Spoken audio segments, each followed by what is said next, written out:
For thousands of years, ancient civilizations built monuments designed to outlive the people who created them.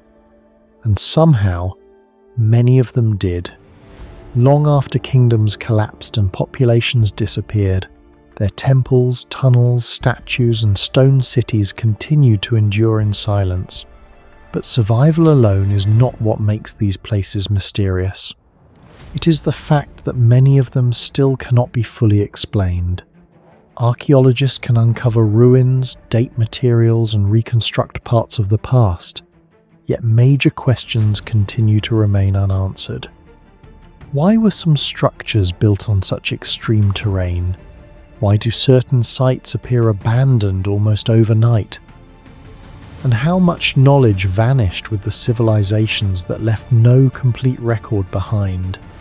The ancient world is not just old history, it is a collection of mysteries that time never fully erased.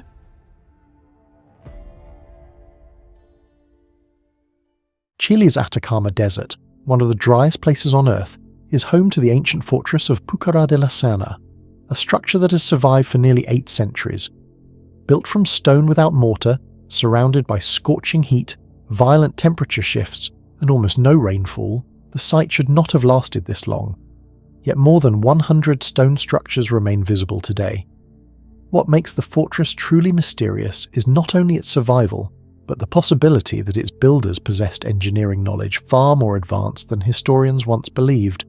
The ruins became known to modern archaeologists during 19th and early 20th century surveys of northern Chile.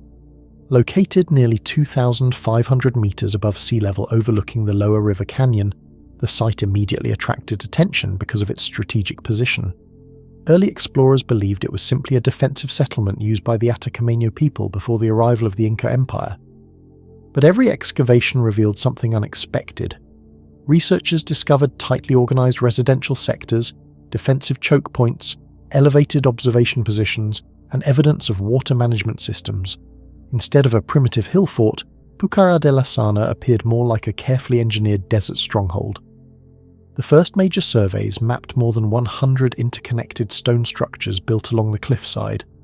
Later excavations uncovered narrow corridors intentionally designed to slow invading forces.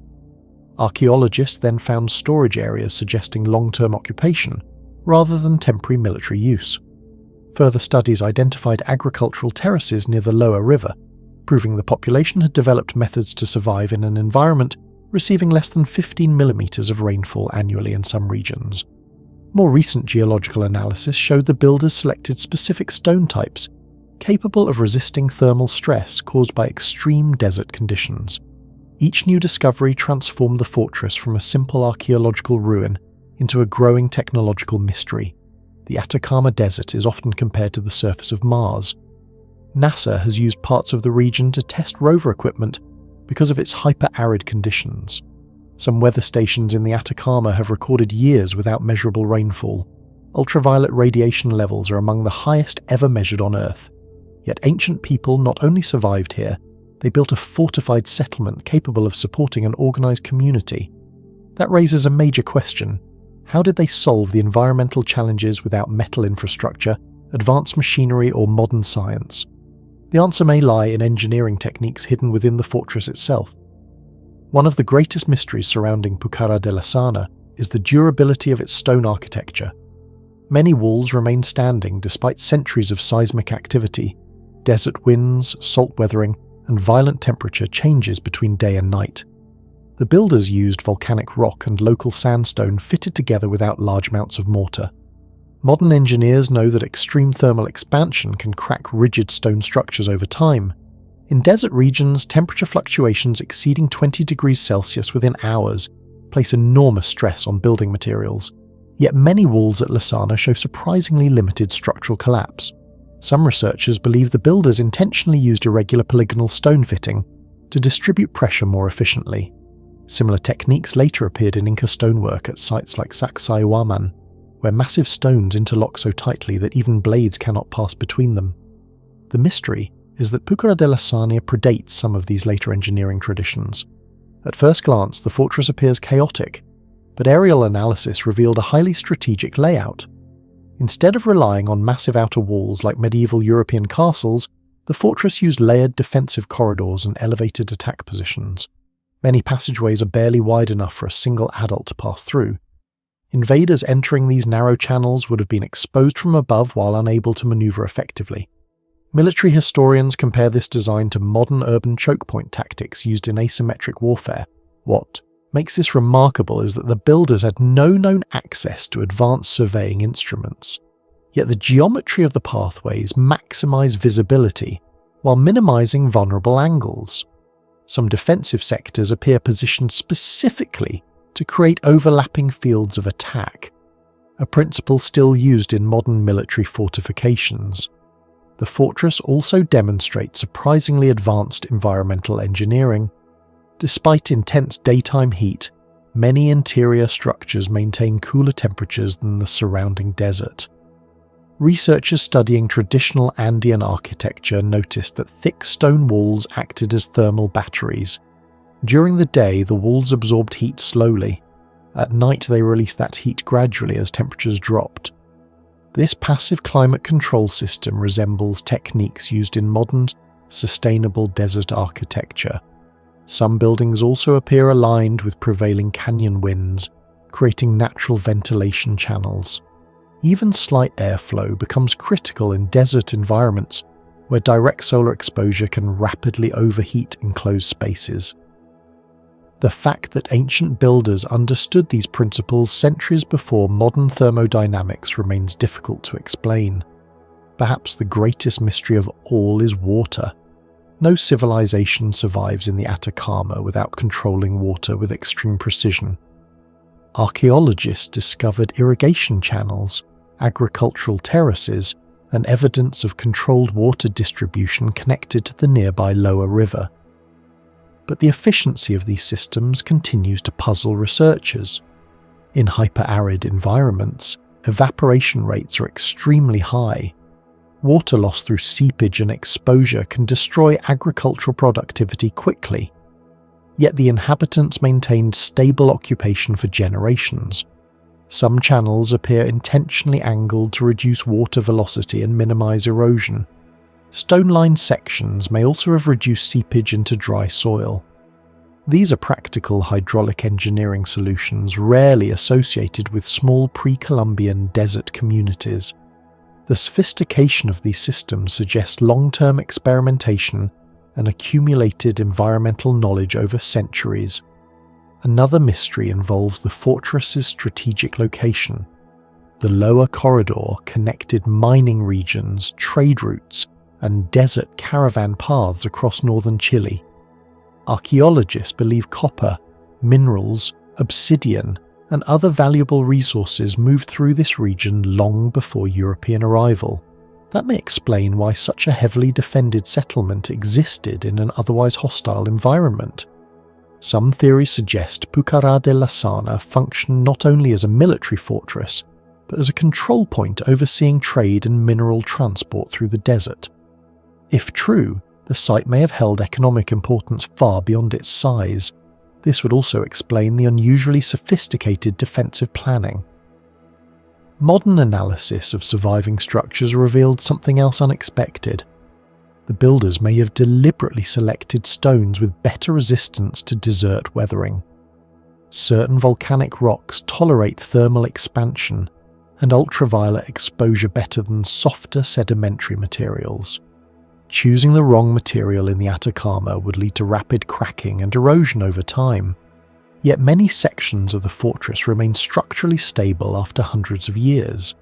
This suggests practical geological knowledge based not on formal science, but on generations of observation and experimentation. In other words, the builders may have understood their environment with a level of precision history has underestimated. What do you think was the most mysterious part of Pukara de Lasana? The advanced stone engineering, the desert water systems, or the fortress design itself? Share your thoughts and theories in the comments below.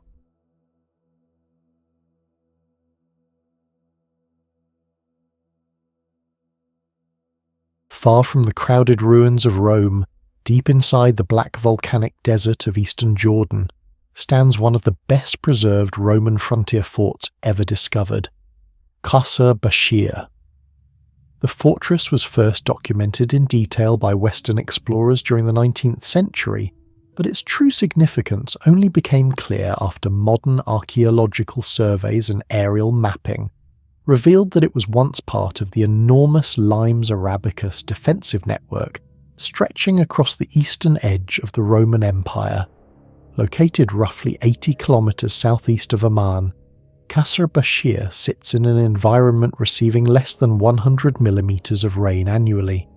Summer temperatures regularly exceed 40 degrees Celsius, while winter nights can approach freezing.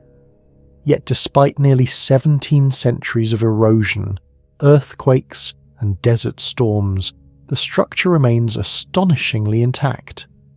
The fortress was likely constructed around 306 AD during the reign of Emperor Diocletian, a ruler known for radically reorganizing the Roman military. Archaeologists believe the fort housed cavalry troops responsible for protecting trade routes and monitoring movement across the desert frontier.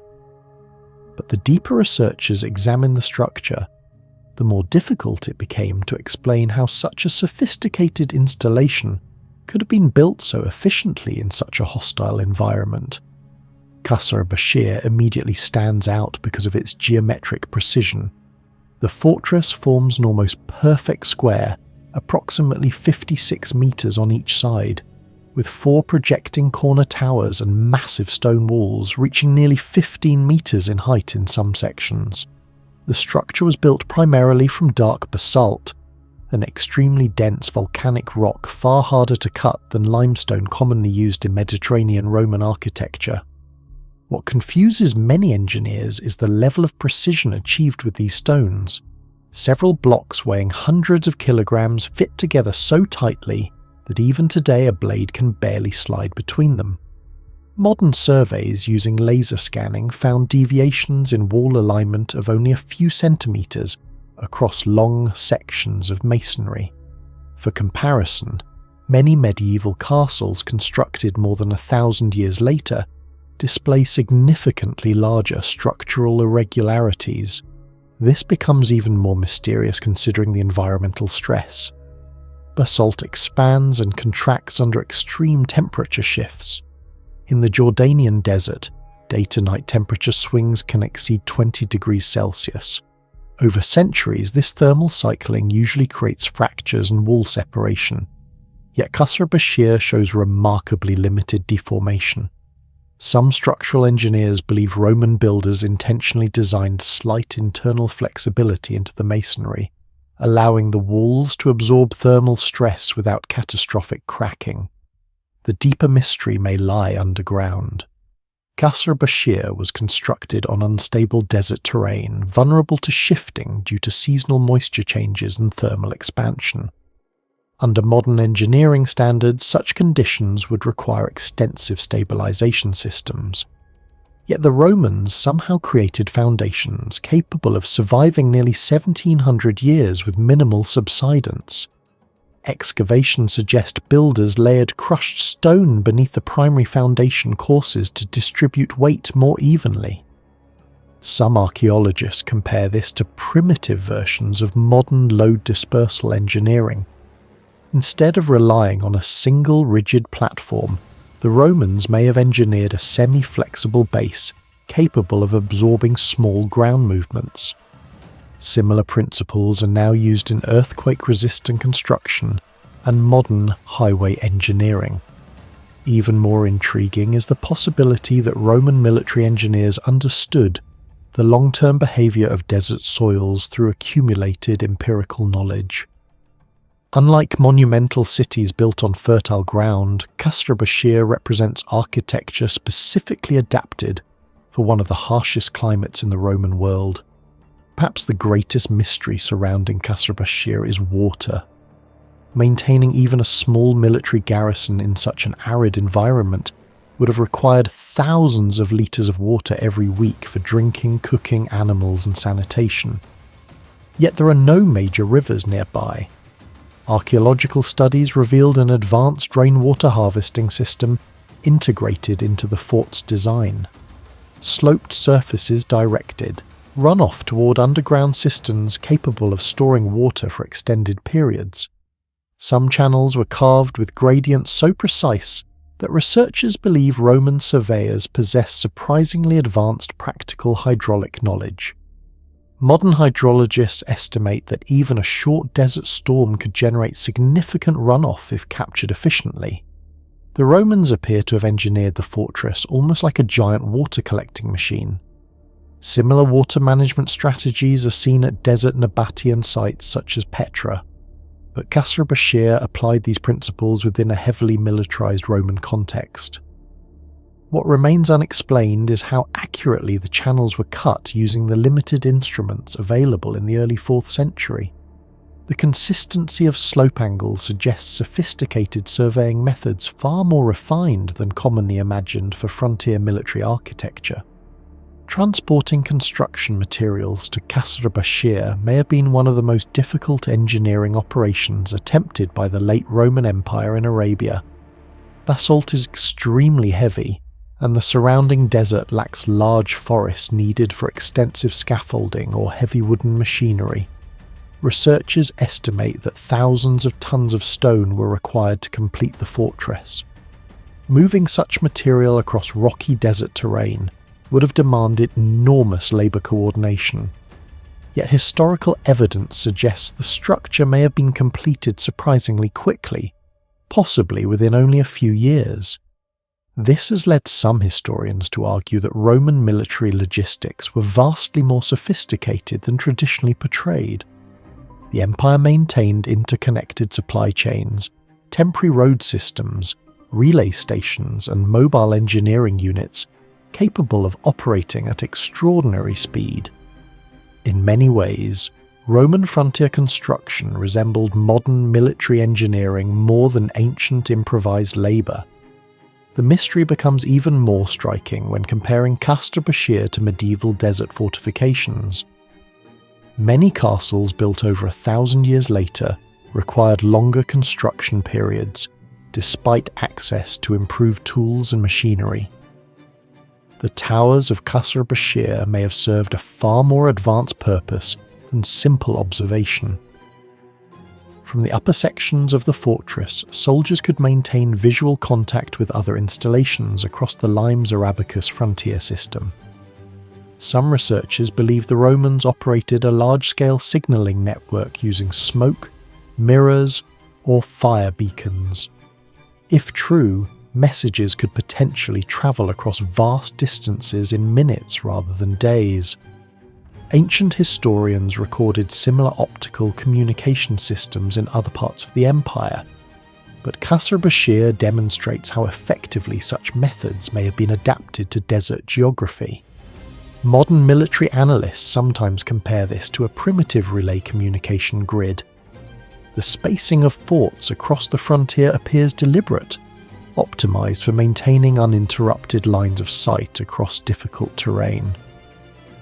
This level of strategic planning suggests Roman frontier defense relied not only on manpower, but also on highly coordinated information transfer. One of the most fascinating aspects of Qasr Bashir is its internal temperature regulation. Despite brutal external heat, many interior chambers remain noticeably cooler. This effect comes from thick basalt walls, narrow openings, controlled airflow corridors, and carefully positioned windows. Modern architects studying sustainable desert design have noted similarities between these ancient techniques and passive cooling systems used today. Air moving through confined passages accelerates and creates natural ventilation effects similar to wind tunnel cooling principles. Thermal mass within the thick stone walls also slows heat transfer, stabilizing interior temperatures. This means the Romans were not merely constructing a defensive fort, they were engineering a livable microclimate inside one of the harshest environments in the Middle East. Such sophistication challenges the outdated stereotype that ancient military architecture prioritized only defense, while ignoring environmental adaptation. Do you think the engineers of Qasr Bashir possessed knowledge far beyond what historians usually credit the ancient world with? Share your thoughts and theories in the comments below.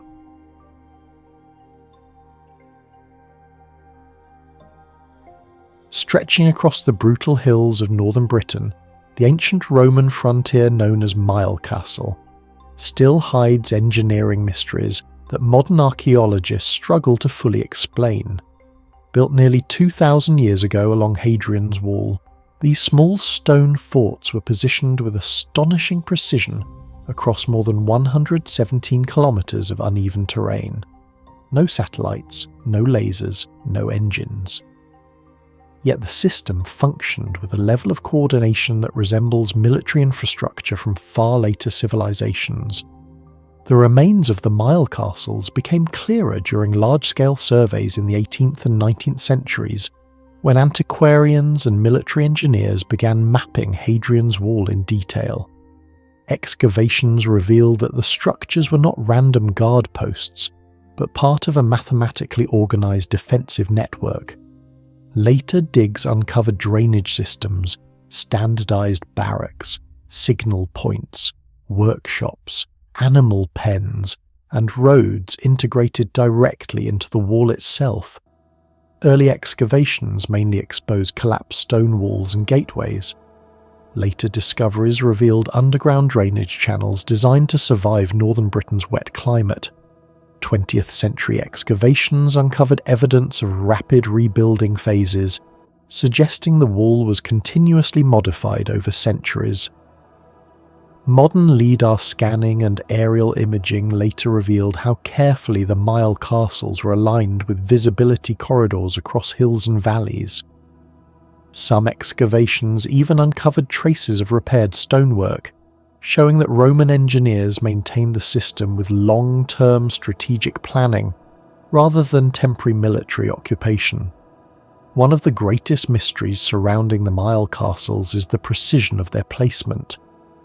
Most were built almost exactly 1 Roman mile apart, roughly 1.48 kilometres, across landscapes filled with cliffs, marshes, rocky ridges and steep valleys.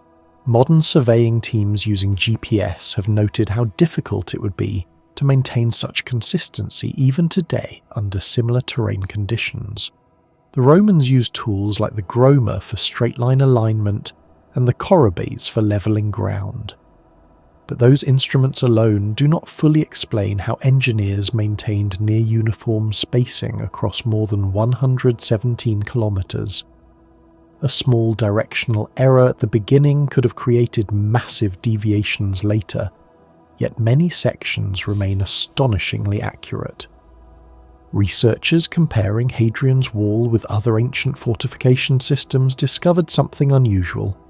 Roman alignment accuracy on some sections rivals later medieval military projects built more than 1,000 years afterward. Some stretches deviate only slightly despite terrain that should have forced major inconsistencies. Northern Britain experiences heavy rainfall, freezing winters, and repeated freeze-thaw cycles that normally destroy ancient masonry over time. Yet parts of several milecastle foundations remain stable after nearly 2 millennia. Excavations revealed that Roman engineers layered crushed stone, compacted gravel, and drainage channels beneath foundations to reduce water pressure buildup. In some locations, the construction method changes depending on local geology, suggesting Roman engineers adjusted designs according to soil conditions rather than using one universal blueprint. This is particularly surprising because geotechnical engineering as a formal science would not emerge until many centuries later. Some modern civil engineers studying the wall argue that the Romans possessed a highly practical understanding of load distribution, erosion control, and drainage behaviour acquired through military construction experience across the empire.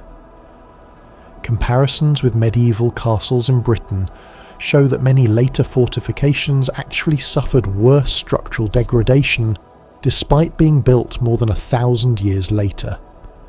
This raises ongoing debates about whether Roman construction standards in frontier regions were far more advanced than traditionally believed. Another unresolved mystery is how efficiently the milecastles functioned as a communication network. Between the larger forts stood smaller watchtowers called turrets, positioned close enough for rapid visual signalling.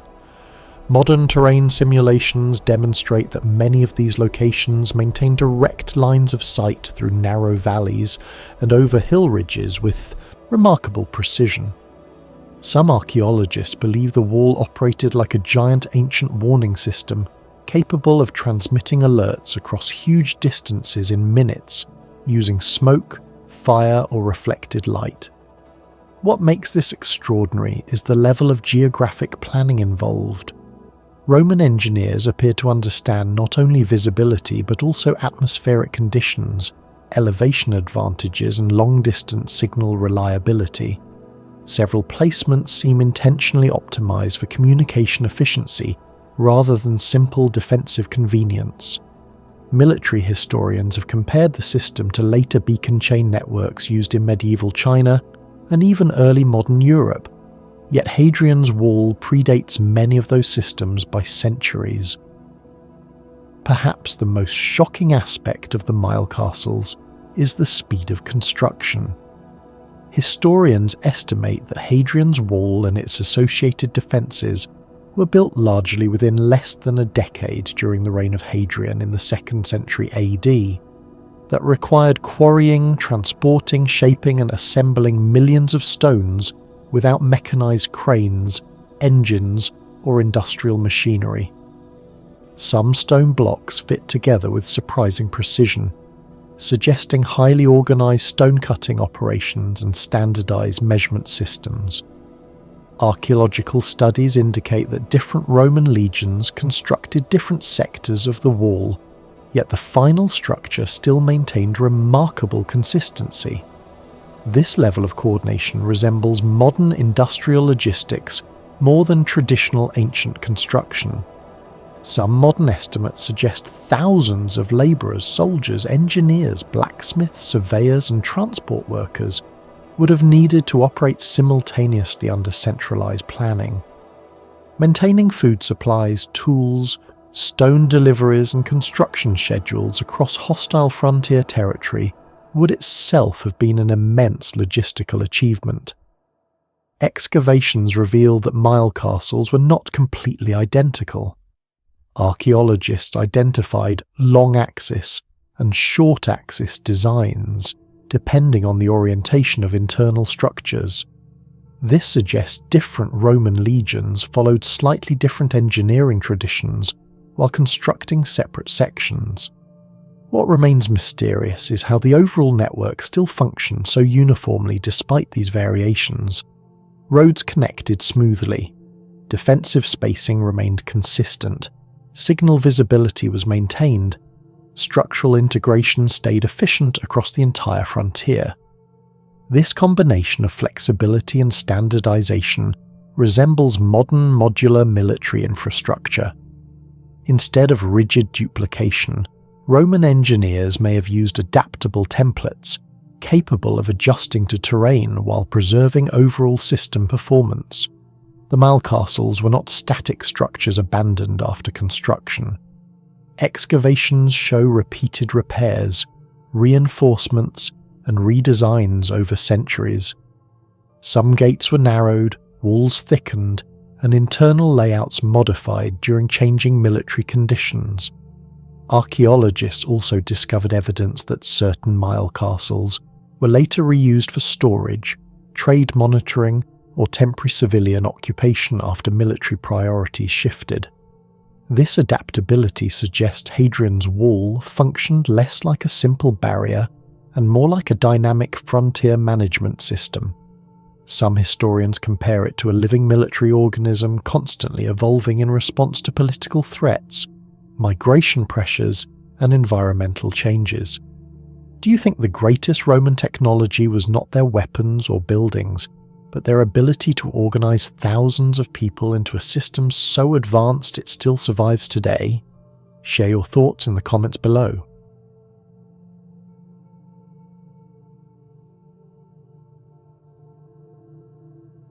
On the windswept coast of the Orkney Islands in northern Scotland lies Skara Brae, a prehistoric settlement so advanced that archaeologists still struggle to explain parts of its engineering. Built more than 5,000 years ago, older than Stonehenge and centuries older than the Great Pyramid of Giza, the village contains stone furniture, insulated homes, underground drainage systems, and what may have been one of humanity's earliest forms of indoor plumbing. What makes Skara Brae disturbing is not simply its age. It is the uncomfortable possibility that Neolithic people understood architecture, thermal engineering, and water management far better than modern history once believed possible. For thousands of years, Skara Brae remained buried beneath coastal sand dunes along the Bay of Scale. Then, in the winter of 1850, a massive Atlantic storm ripped away layers of earth and exposed the outlines of stone structures hidden underneath. Local landowner William Watt of Scale began early excavations and uncovered an entire prehistoric village preserved beneath the sand almost like a time capsule. Later archaeological investigations revealed 8 interconnected stone houses linked by covered passageways. Radiocarbon dating placed the settlement between roughly 3100 and 2500 BCE. The preservation shocked researchers.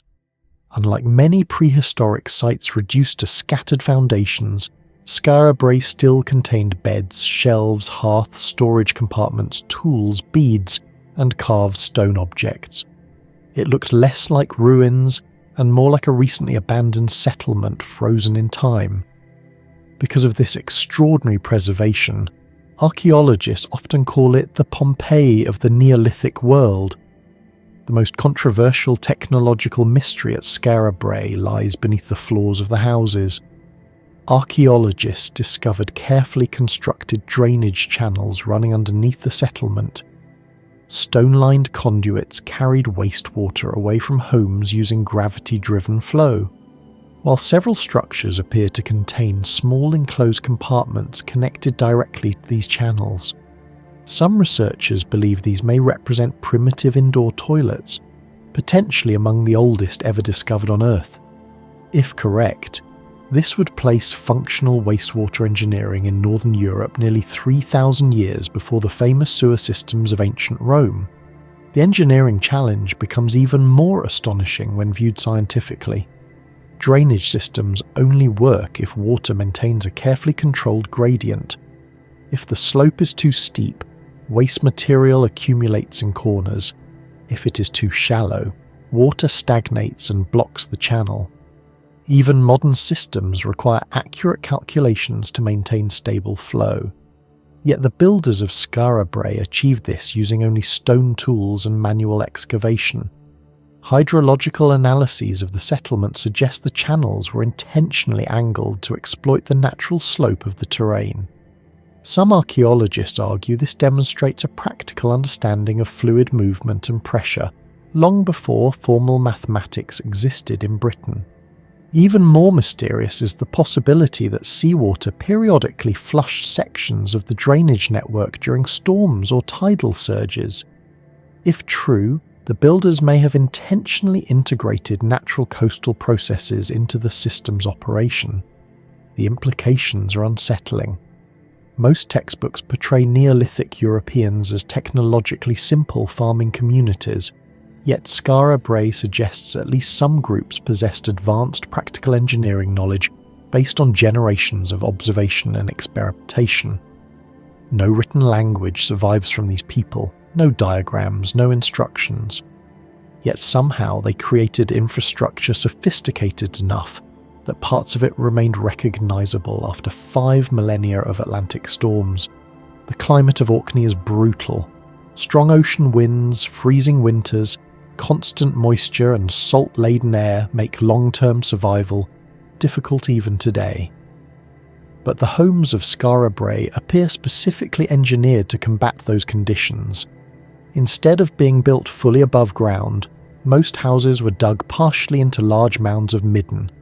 Compact layers of ash, organic waste, shells, bones and soil accumulated over generations. Modern thermal studies suggest this midden acted as natural insulation. The thick, surrounding material reduced heat loss and protected interiors from cold Atlantic winds. The houses also featured extremely low entrances and narrow connecting tunnels. Engineers believe this reduced airflow and preserved interior warmth, much like modern energy-efficient architecture.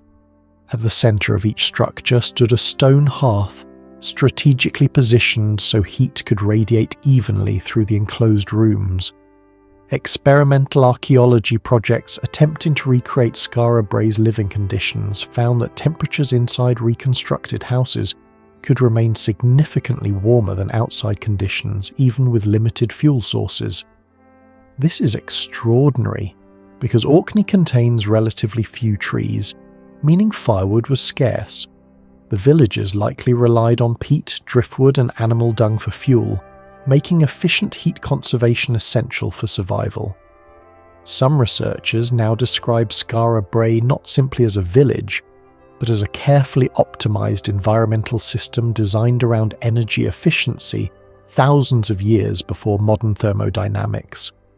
Nearly every house inside Skara Brae follows the same architectural layout: a central hearth, stone beds on opposite sides, storage compartments built directly into the walls, and a large stone dresser facing the entrance. The uniformity is astonishing. The dimensions of rooms remain remarkably consistent throughout the settlement, suggesting standardized construction methods rarely associated with prehistoric societies. This raises difficult questions. Who planned the village? Was there a master builder? Did these people use measurement systems archaeologists still do not fully understand? The furniture itself deepens the mystery. Entire beds, shelves, cabinets and storage boxes were carved from stone slabs with carefully balanced proportions. Some joints fit together so tightly that modern researchers compare them to later masonry traditions found in far more advanced civilizations. Unlike temporary settlements discovered elsewhere in Neolithic Europe, Skara Brae appears intentionally permanent, a place built not merely for survival, but for long-term habitation, stability, and social organization. Excavations uncovered numerous carved stone artifacts whose purposes remain unknown. Among the most mysterious are carefully shaped stone balls, featuring symmetrical knobs arranged in geometric patterns. Similar objects have been discovered elsewhere in Scotland, but Skara Brae remains one of the most important sites connected to them. The precision of these carvings is difficult to explain using primitive stone tools alone. Some examples display near-perfect symmetry that would have required rotational shaping, repeated measurement, and remarkable geometric awareness. Researchers have proposed dozens of theories, suggesting the objects may have functioned as weapons, ritual artifacts, astronomical devices, units of measurement, or even early mechanical tools. Yet no consensus exists. What makes them fascinating is how strongly they imply abstract mathematical thinking. Their creators clearly understood balance, repetition, symmetry, and spatial precision at a surprisingly sophisticated level for a society traditionally described as primitive. Around 2500 BCE, Skara Brae was suddenly abandoned without signs of major war or destruction. Scientists believe worsening climate conditions, stronger storms, and coastal erosion may have made the area impossible to live in. However, many details remain mysterious. Numerous objects were left inside the houses as if the inhabitants departed in great haste. Over thousands of years, drifting sand buried the entire village until a powerful storm in 1850 exposed it once again. Today, Skara Brae is still considered one of the most haunting prehistoric ghost villages ever discovered. Do you think the people of Skara Brae were far more advanced than history tells us? Share your thoughts and theories in the comments below. Wind from the Atlantic crashes into the southern coast of Spain at nearly 80 kilometers per hour. Salt hangs permanently in the air. Earthquakes have repeatedly shaken the coastline for centuries. Yet beside the Strait of Gibraltar, the ruins of Baelo Claudia still stand after almost 2,000 years. What survives there is not simply a Roman city. It is evidence of an industrial system so advanced that some archaeologists believe parts of its engineering knowledge were lost after the fall of Rome. Baelo Claudia was located near modern Tarifa in southern Spain, directly facing North Africa across the narrowest point of the Mediterranean gateway. The city flourished between the 1st century BCE and the 2nd century CE, becoming one of the Roman Empire's most important centres for garum production. Garum was a fermented fish sauce considered one of the most valuable food products in the ancient world. Roman elites paid enormous prices for high-quality versions, and amphorae stamped from Baelo Claudia have been discovered across the Mediterranean, from Gaul to the Middle East. The ruins were first systematically identified during the 19th century, but major excavations accelerated in the early 20th century under French and Spanish archaeologists. What initially appeared to be a small coastal settlement quickly revealed something far more complex.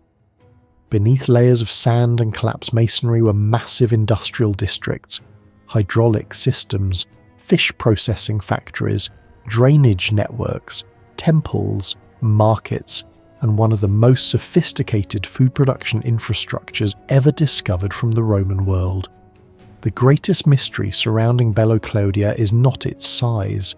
It is the level of technological adaptation visible throughout the site. The city existed in one of the harshest construction environments imaginable. Saltwater corrosion destroys most coastal structures over time. Modern reinforced concrete exposed to marine environments often begins serious deterioration within 50 to 100 years due to chloride penetration and steel oxidation. Yet large portions of Baelo Claudia's industrial basins, waterproof coatings, and hydraulic structures survived nearly 20 centuries. Researchers studying Roman concrete at coastal sites found that ancient builders often used volcanic ash mixed with lime and seawater to trigger pozzolanic reactions. These reactions formed rare minerals such as aluminum tobamorite crystals, which strengthen the concrete over time instead of weakening it. Modern studies published on Roman marine concrete show that some ancient mixtures actually become more durable after centuries of seawater exposure.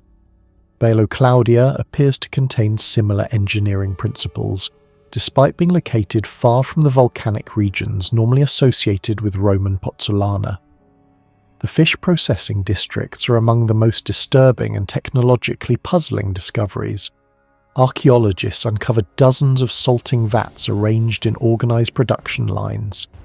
Some complexes contained multiple fermentation tanks, positioned side by side with narrow channels for liquid transfer and waste removal.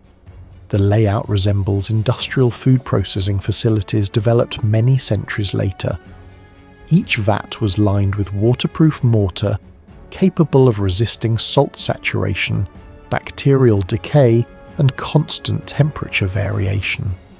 Even more mysterious is the precision of the floor gradients. Several tanks were engineered with slight inclines that allowed liquids to drain naturally, while preventing overflow contamination between batches.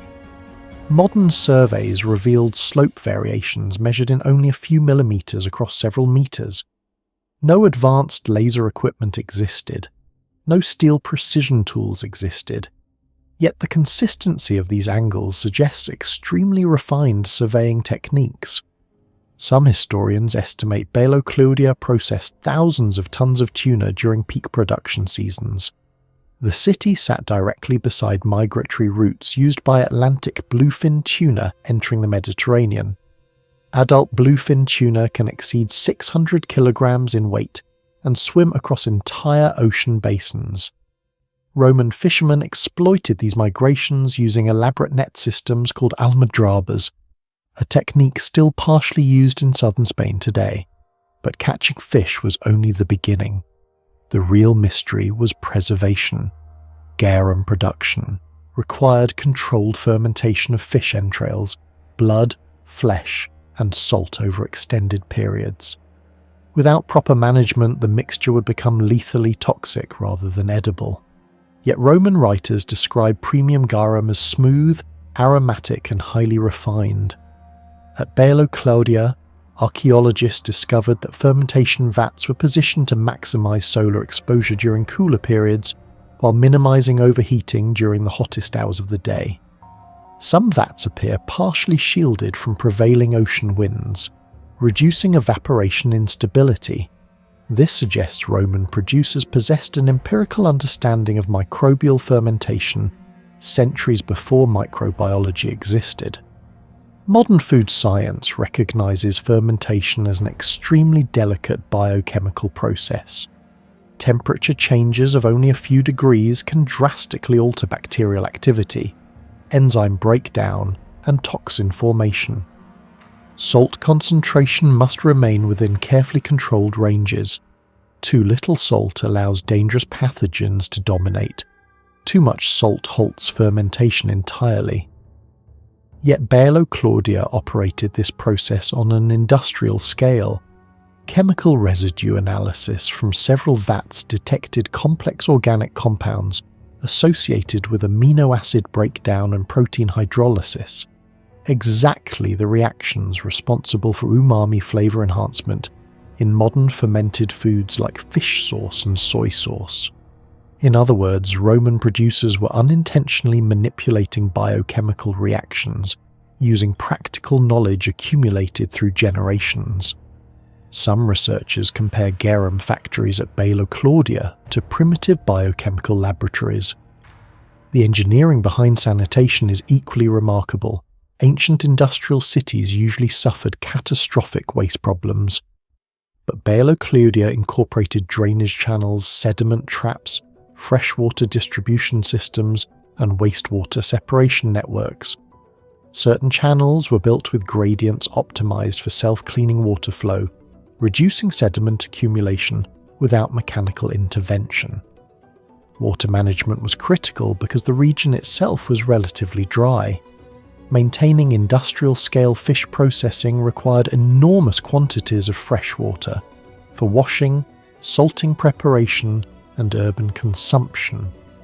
The existence of dedicated aqueduct systems feeding a coastal industrial centre demonstrates a logistical sophistication far beyond what many people associate with the ancient world. Then came the earthquakes. Geological evidence suggests Baelo Claudia suffered repeated seismic events between the 2nd and 4th centuries CE. Many buildings collapsed, yet numerous walls partially survived rather than shattering completely. Some foundations appear capable of distributing stress unevenly across layered stone structures. Certain researchers speculate Roman builders may have intuitively incorporated primitive seismic resistance principles through flexible mortar distribution and mass balancing. This becomes even stranger when comparing Baelo Claudia to later medieval structures built in similar environments. Many younger constructions deteriorated faster despite being built over 1,000 years later. The city's decline remains debated. Earthquakes likely damaged major infrastructure. Economic instability weakened trade networks. Political fragmentation within the Western Roman Empire reduced industrial coordination. Gradually, Baelo Claudia was abandoned and consumed by sand from the surrounding coast. Do you think the Romans truly lost advanced engineering knowledge? Or are there still ancient technologies we have not fully rediscovered yet? Share your thoughts in the comments below. In central Portugal, beneath quiet farmland near Coimbra, lies Conimbriga, a Roman city whose engineering still confuses archaeologists. Beneath broken columns and faded mosaics are hydraulic systems, waterproof materials, and colour preservation techniques that survive nearly 2,000 years. Some of them continue functioning better than materials used in parts of the modern world today. Conimbriga is located about 16 kilometres south of Coimbra in Portugal. Although local villagers had known about strange ruins for centuries, systematic excavations only began in the late 19th century. Major archaeological work intensified during the 1930s and again in the 1960s, when researchers uncovered entire villas, baths, aqueduct systems, workshops, and streets preserved beneath layers of soil. Each excavation revealed something unexpected. First came the mosaics, then the hydraulic channels, then entire residential districts with sophisticated drainage and heating systems. Archaeologists realised Conimbriga was not a small provincial outpost. At its peak during the 2nd and 3rd centuries AD, it was one of the most technologically advanced Roman settlements in western Iberia. What shocked researchers most was not the scale of the city, but the precision of its engineering. Roman cities are famous for aqueducts, but Conimbriga's hydraulic network appears unusually refined even by Roman standards. Engineers discovered underground pipes, pressure balancing tanks, filtration channels, fountains and drainage systems all integrated into a carefully controlled network. Some channels maintain gradients so precise that the difference in elevation changes by only a few centimetres across long distances. Modern hydraulic engineers note that even small errors in slope could have stopped water flow entirely or caused destructive pressure buildup. Yet the system functioned continuously for centuries. Researchers compared parts of the network to modern gravity-fed water systems. In some areas, the pressure stabilization resembles principles still used in urban plumbing design today. The mystery is how Roman surveyors achieved such accuracy without laser instruments, electronic levelling equipment, or digital mapping. The Romans did possess tools like the chorobates and groma, but many archaeologists argue those devices alone may not fully explain the precision seen at Conimbriga. Especially puzzling is how they adapted the water network to uneven terrain while maintaining stable flow across residential districts. Even more impressive, parts of the drainage system still direct rainwater effectively after nearly 2 millennia. Summer temperatures in central Portugal regularly exceed 35 degrees Celsius, yet excavations inside several Roman villas at Conimbriga revealed architectural designs capable of naturally cooling interior spaces. The city's elite houses were built around central courtyards containing pools and gardens. Narrow corridors directed airflow through shaded stone passageways before entering living areas. Water evaporation from pools lowered surrounding temperatures, while thick masonry walls absorbed daytime heat and released it slowly at night. Modern simulations suggest these combined techniques could reduce perceived indoor temperatures by 5 to 8 degrees Celsius without any mechanical system. This was not random architecture. Researchers noticed repeated design patterns across multiple villas, implying standardized knowledge of airflow and thermal regulation. In some rooms, window placement appears intentionally aligned with prevailing seasonal winds. Certain walls were even angled to minimize direct summer sunlight while maximizing winter illumination. Some historians compare these methods to passive cooling systems later used in Persian desert cities such as Yazd. But Conimbriga demonstrates that Roman engineers may also have mastered advanced environmental design far beyond what many people imagine. The real mystery is whether this knowledge was based purely on experience, or on mathematical understanding of airflow and heat transfer centuries ahead of its time. The greatest mystery at Conimbriga may be its extraordinary material durability. Many mosaics still retain vivid reds, blacks, yellows, and deep blues, despite nearly 2,000 years of rain, humidity, biological growth and temperature fluctuations, Some waterproof surfaces continue resisting moisture better than modern cement repairs applied during the 20th century. Scientists analysing mortar samples found mixtures containing lime, sand, crushed ceramics, volcanic ash, and regional minerals combined in extremely specific proportions. Under microscopic examination, certain compounds formed interlocking crystalline structures remarkably resistant to water penetration. This has led researchers to compare Roman mortar at Conimbriga with the famous Roman marine concrete found in Mediterranean harbours. Studies published in recent years showed ancient Roman concrete sometimes grows stronger over time because seawater triggers mineral reactions that reinforce the internal structure. At Conimbriga, however, the environment is different. Instead of seawater exposure, the materials survived cycles of rain, summer heat, winter cooling, biological erosion, and soil pressure. Yet many layers remain astonishingly intact. One theory suggests Roman builders intentionally created slow chemical reactions within the mortar, allowing the material to continue stabilizing for centuries.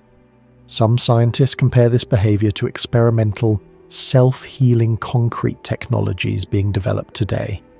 The mosaics themselves create another mystery. Tiny tesserae stones, some only a few millimeters wide, were arranged with extraordinary geometric consistency. Many pigments retain their brightness because Roman craftsmen may have chemically bonded mineral colours into wet plaster before curing occurred. Certain black pigments appear derived from manganese-rich minerals. Reds often came from iron oxides. Yellows may have originated from ochre compounds stabilised through controlled heating. What remains unclear is how Roman artisans prevented these colours from degrading under ultraviolet exposure and moisture for almost 2,000 years. Even modern restorers struggle to replicate the same longevity. In some reconstructed sections using contemporary materials, fading and cracking appeared within decades. Meanwhile, original Roman surfaces nearby remain stable. That contradiction continues to puzzle conservation scientists today. Conimbriga contains some of the most intricate Roman mosaics in Europe. Certain floors contain tens of thousands of tesserae, arranged into mathematically precise geometric patterns. Researchers studying the layouts noticed recurring proportional systems similar to advanced geometric planning. Some designs appear to follow ratios close to what later became known as the Golden Ratio. Circular symmetries remain consistent across entire rooms with extremely low deviation. The astonishing part is the execution speed implied by the scale of construction. Without computer projection, laser alignment or industrial measuring tools, Roman craftsmen maintained alignment accuracy across surfaces spanning dozens of square meters. Some archaeologists believe artisans may have used hidden guide grids or chalk mapping systems now lost to history. Others argue the precision reflects generations of specialized mathematical training among Roman mosaic workshops. Yet no surviving Roman manual fully explains how such complex compositions were planned and transferred onto floors with this level of consistency. Aerial surveys and modern mapping reveal that Conimbriga was not organised randomly.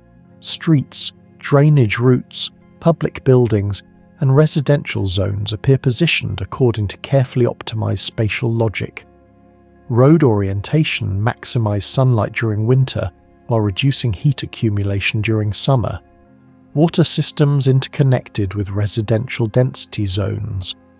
Waste channels were separated from freshwater supply routes with unusual efficiency for the ancient world.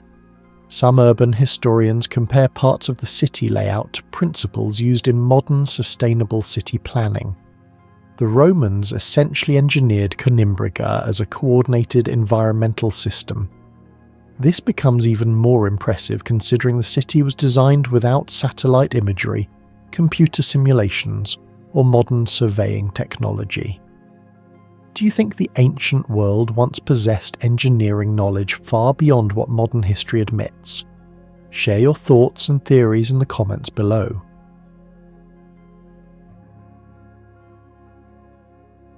Inside the rainforests of Petén, Guatemala, the ruins of Aguateca sit on top of a fractured limestone ridge surrounded by massive natural chasms. At first glance, it looks like another abandoned Maya city swallowed by jungle. But Aguateca is different. Archaeologists call it one of the closest things to a frozen moment ever discovered in the Maya world. Houses still contained bowls, jade ornaments, unfinished tools, and weapons left exactly where their owners dropped them more than 1,000 years ago. Something happened here so suddenly that entire families fled before taking their valuables, and hidden among those ruins were signs of engineering, warfare, and stoneworking technologies that still raise questions today. Aguateca was first documented in the 20th century, but large-scale archaeological excavations accelerated during the 1990s under the Aguateca Archaeological project led by Takeshi Inamata. The city dates mainly to the late Classic Maya period, around 700 to 850 AD. Unlike famous Maya cities such as Tikal or Palenque, Aguateca revealed something rare: direct evidence of daily life during the violent collapse of Maya civilization. The city itself was built in an almost impossible location. Aguateca sits beside a giant geological crack known as a fault escarpment, with cliffs dropping more than 40 meters in some areas. Instead of avoiding the dangerous terrain, the Maya incorporated it into their defenses. The result was a fortress-like city that many researchers compare to medieval mountain strongholds, built centuries later in Europe. One of the greatest mysteries of Aguateca is how quickly its defensive walls were constructed. Excavations revealed enormous stone barricades stretching across vulnerable access points of the ridge. Some walls were several meters thick and built using tightly fitted limestone blocks. Archaeologists estimate that thousands of tons of stone had to be moved manually through dense tropical forest terrain without wheeled transport or large draft animals. What makes this even stranger is the timeline. Stratigraphic evidence suggests many fortifications were erected only shortly before the city's destruction, around 810 AD. In other words, Aguateca may have constructed a massive military defense system during a period of political collapse and resource stress. For comparison, many Roman frontier forts required organized imperial logistics and long-term planning to complete similar defensive works. Yet the Maya of Aguateca achieved this while their civilization was already fragmenting. Researchers also discovered that the walls were not random emergency structures. Many were carefully aligned with natural ravines and cliffs, effectively transforming the entire ridge into a giant engineered fortress. The Maya appear to have understood terrain-based military strategy at a level rarely associated with pre-Columbian civilizations in popular imagination. But the most technically mysterious discovery at Aguateca involves obsidian. Obsidian is volcanic glass formed when lava cools rapidly. Under ideal fracturing conditions, it can produce edges sharper than modern surgical steel. Even today, certain surgical scalpels are made from obsidian because their cutting edges can be only a few nanometers wide. At Aguateca, archaeologists uncovered enormous quantities of obsidian blades inside elite residences and workshop areas. The problem is not that the Maya used obsidian. Many ancient civilizations did. The mystery is the level of precision achieved at Aguateca. Some blades recovered from the site are astonishingly thin, symmetrical and uniform. Producing such blades requires an advanced process called pressure flaking, where force must be applied with extraordinary control. A mistake of only a few degrees can shatter the material unpredictably. Experimental archaeologists attempting to recreate Aguateca-style blades often fail to match the consistency seen in the originals. Microscopic studies revealed cutting edges so refined that they appear almost machine-finished under magnification. Yet these tools were produced more than 1,000 years ago without metal machinery. The Maya craftsmen likely used antler, hardwood, bone, or specially prepared pressure tools to shape the volcanic glass. However, the exact techniques remain partially unknown because the knowledge disappeared with the civilization itself. Even more intriguing is the social context of these workshops. At Aguateca, obsidian production was concentrated inside elite compounds rather than distributed broadly among the population. This suggests that advanced stoneworking knowledge may have been restricted to specialized craftsmen connected directly to the ruling class. Some researchers believe obsidian technology in Aguateca functioned almost like a guarded industrial science. Control over blade production may have carried military and political significance because obsidian weapons were essential in warfare. A single well-crafted obsidian blade could slice flesh with terrifying efficiency. Spanish chroniclers later described obsidian-edged weapons capable of decapitating animals in one strike. Chemical sourcing studies added another layer to the mystery. Analysis showed that much of Aguateca's obsidian originated from quarries located hundreds of kilometers away in the Guatemalan highlands, particularly around El Chayal. This means the city maintained long-distance trade networks through politically unstable regions during the final decades before collapse. How did a civilization without horses, carts, or iron tools maintain such a sophisticated supply chain through jungle terrain? That question remains unresolved. Another mystery emerged inside the homes of Aguateca's elite scribes and artists. Archaeologists uncovered pigment grinders, shell-carving tools, writing instruments, and partially completed artworks abandoned in place. These discoveries suggest the city was not only a military fortress, but also a center of intellectual production. The Maya possessed one of the most advanced writing systems in the ancient Americas, along with highly accurate astronomical calculations.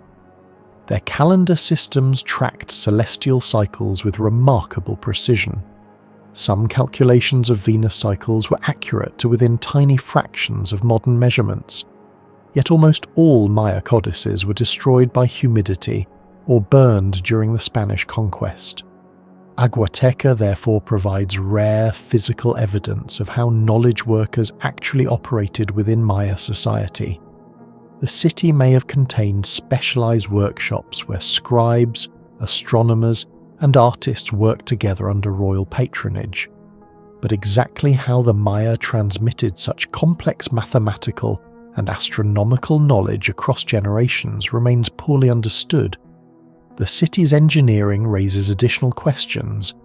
Aguateca's structures were built on unstable, fractured limestone terrain near steep escarpments. Modern engineers examining the site noted that many buildings remain surprisingly stable despite centuries of erosion and seismic activity. The Maya appear to have modified terrain intentionally, leveling surfaces and reinforcing foundations where necessary. Some drainage systems were also carefully integrated into the natural slope of the ridge. In tropical regions where annual rainfall can exceed 2,000 millimeters, poor drainage would quickly destroy structures. Yet parts of Aguateca survived for over 1,000 years. Then came the final catastrophe. Archaeological evidence suggests Aguateca fell violently during the early 9th century as the Maya world collapsed. Burned structures, damaged defences, and valuables left inside homes indicate the population fled suddenly during an attack. Unlike cities abandoned slowly over centuries, Aguateca appears to have been destroyed in a rapid military disaster. Researchers often compare it to Pompeii because daily life was effectively frozen in time. But one mystery remains. Despite its strong defensive location, the city was never fully reoccupied. Instead, the jungle consumed it, suggesting Aguateca's fall was part of a much larger collapse spreading across the Maya civilization. What do you think was the greatest lost technology of Aguateca? Their precision obsidian craftsmanship, their fortress engineering, or the hidden knowledge of their scribes and astronomers? Share your thoughts in the comments below.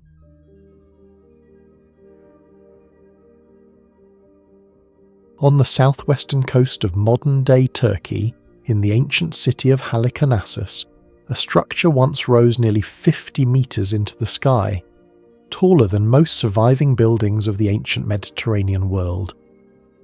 For more than 16 centuries, it resisted earthquakes, salt air, war, and erosion.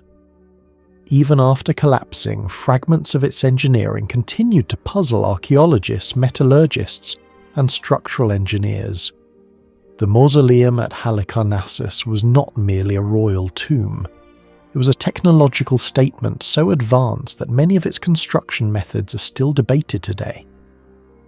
Built around 350 BCE for Mausolus, the Persian satrap of Caria, the monument became so influential that the word mausoleum itself entered the vocabulary of nearly every modern language. Ancient writers such as Pliny the Elder described it as one of the 7 wonders of the ancient world. But what truly makes Halicarnassus extraordinary is not its fame.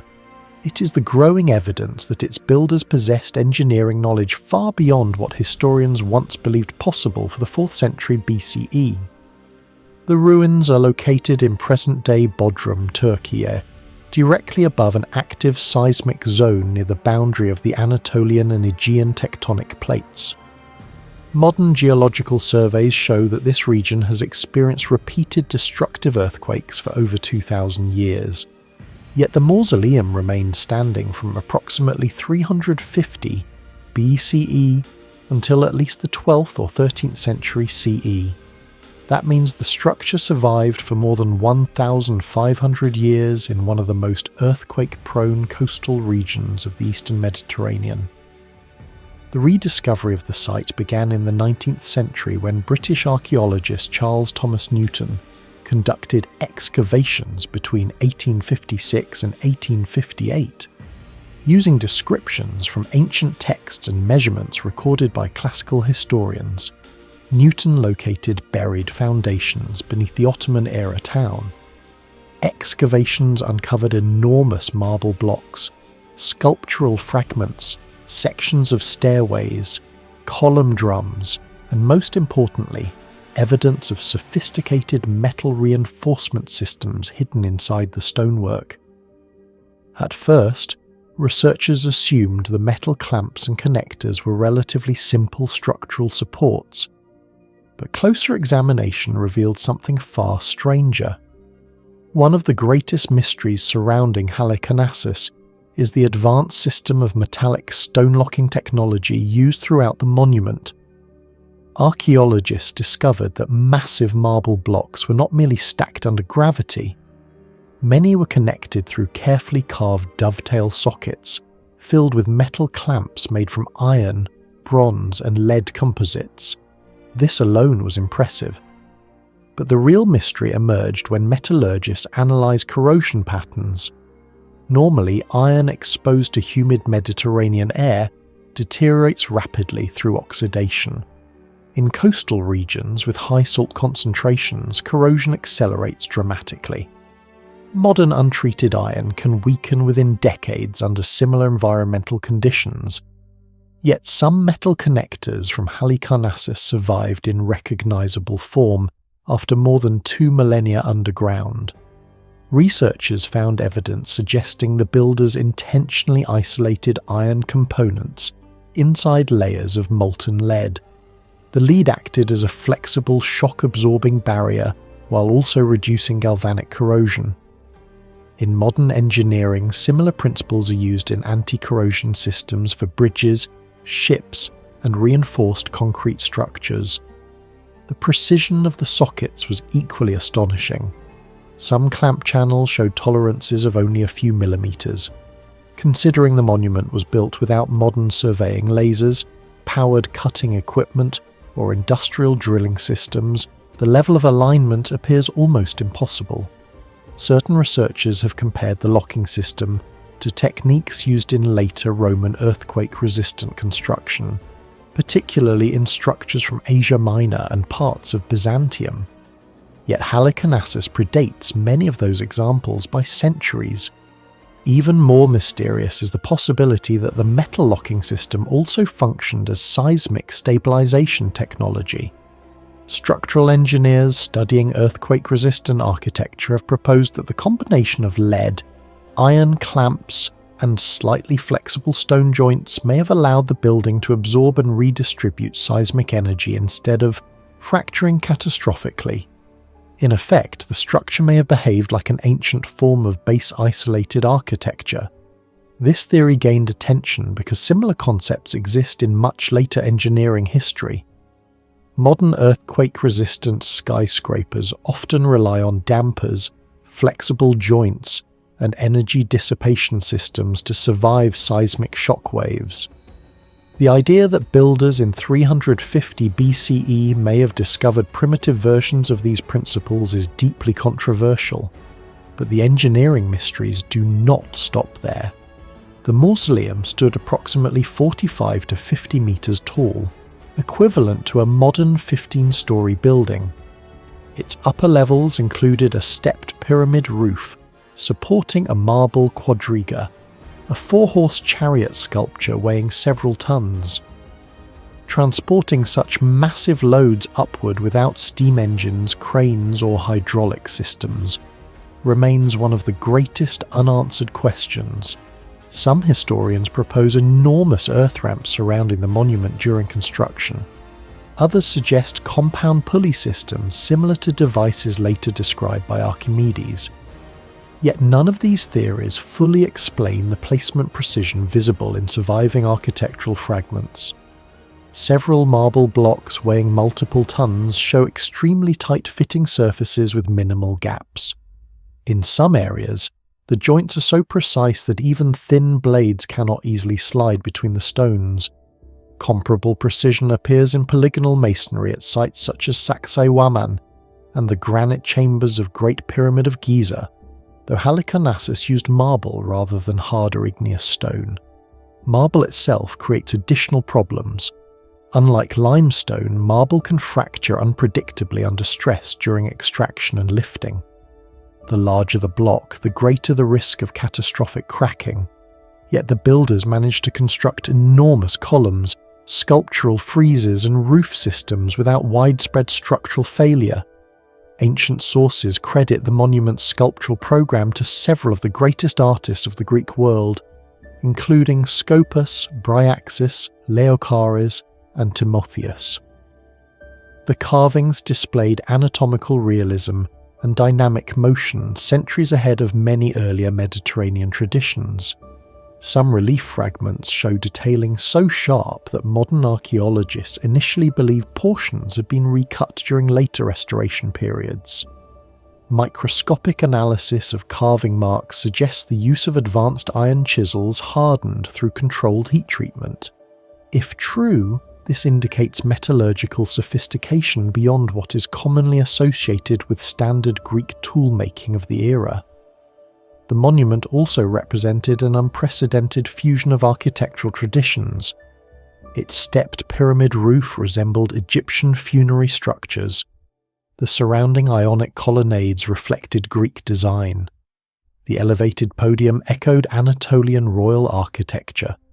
Persian influences appeared in decorative symbolism and monumental proportions. Instead of collapsing into stylistic chaos, the structure achieved remarkable visual harmony. Modern architects often struggle when combining radically different engineering traditions into a single stable structure. Different column systems, load distributions, and material behaviors can create dangerous stress imbalances.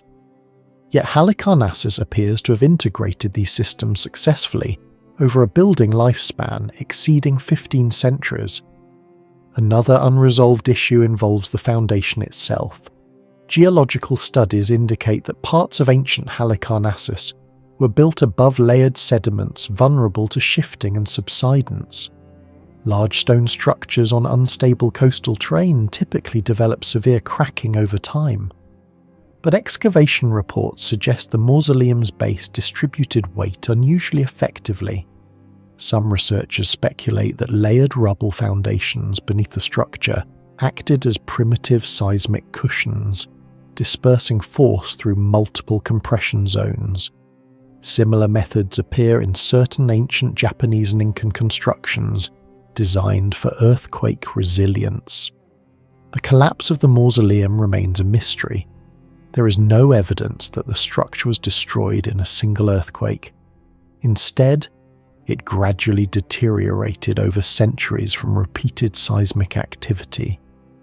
By the 15th century, many sections were still standing before the Knights of St. John dismantled parts of the ruins to build Bodrum Castle.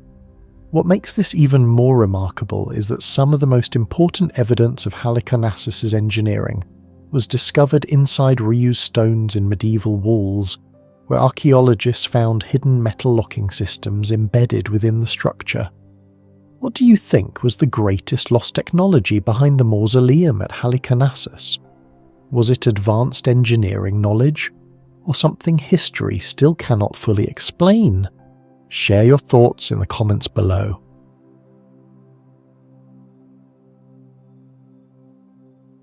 In the scorching heat of southwestern Iran, where summer temperatures often rise above 45 degrees Celsius, the ruins of Bande Kaisar still cut across the Karun River like the spine of a forgotten machine. At first glance, it looks like the remains of a collapsed stone bridge.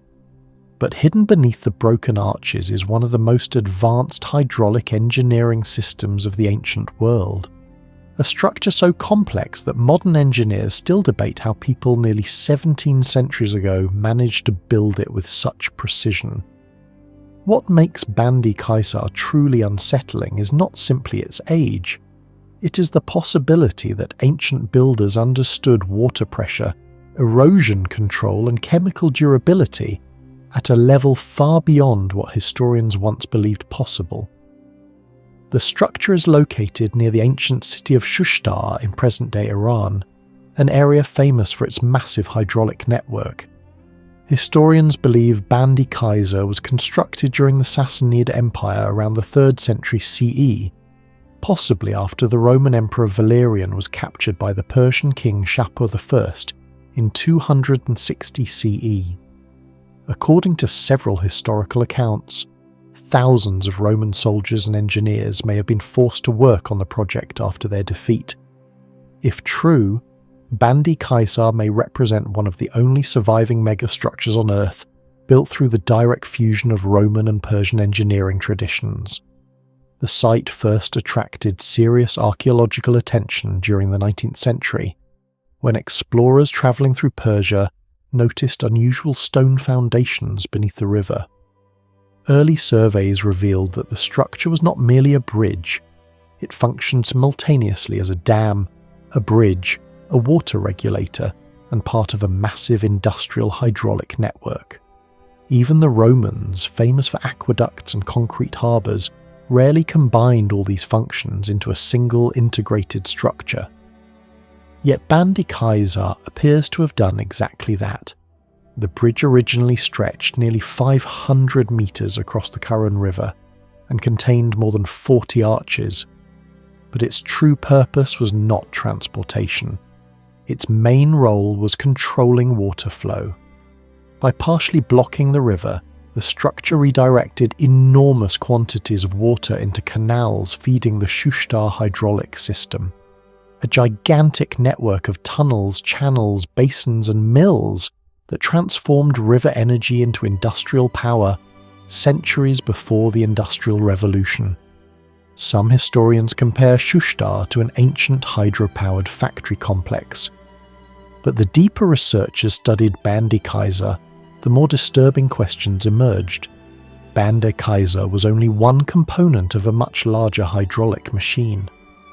The Shushtar system redirected river water through carefully calculated canals with extremely precise gradients.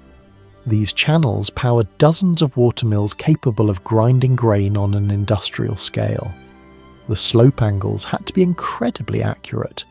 If the gradient was too steep, water velocity would become destructive, channels could collapse, and turbines would lose efficiency. If the slope was too shallow, water pressure would weaken, sediment would accumulate, and the entire system could fail. Modern hydraulic engineers use laser surveying equipment, digital modelling, and fluid simulations to design such systems.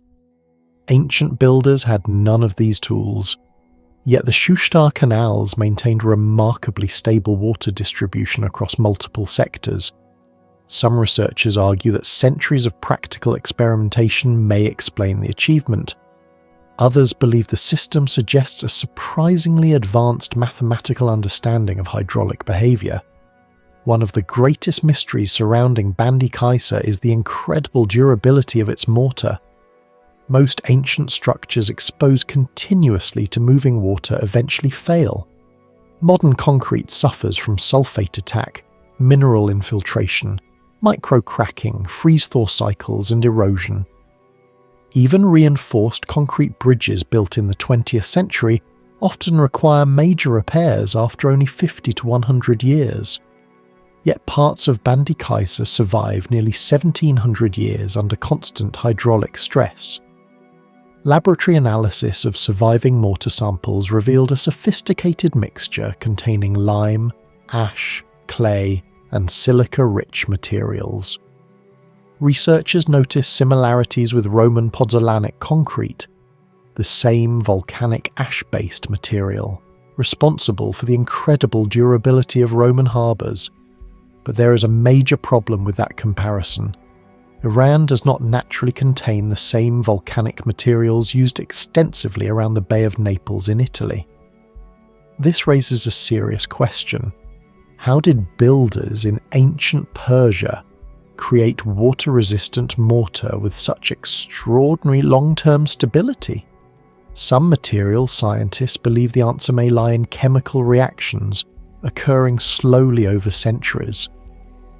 Under microscopic examination, portions of the mortar show dense crystalline formations that appear to strengthen internal bonding over time. In other words, exposure to water may actually have improved parts of the structure instead of weakening them. This phenomenon resembles modern experimental self-healing concrete, a technology engineers today are still trying to perfect using bacteria, minerals, and chemical reactions.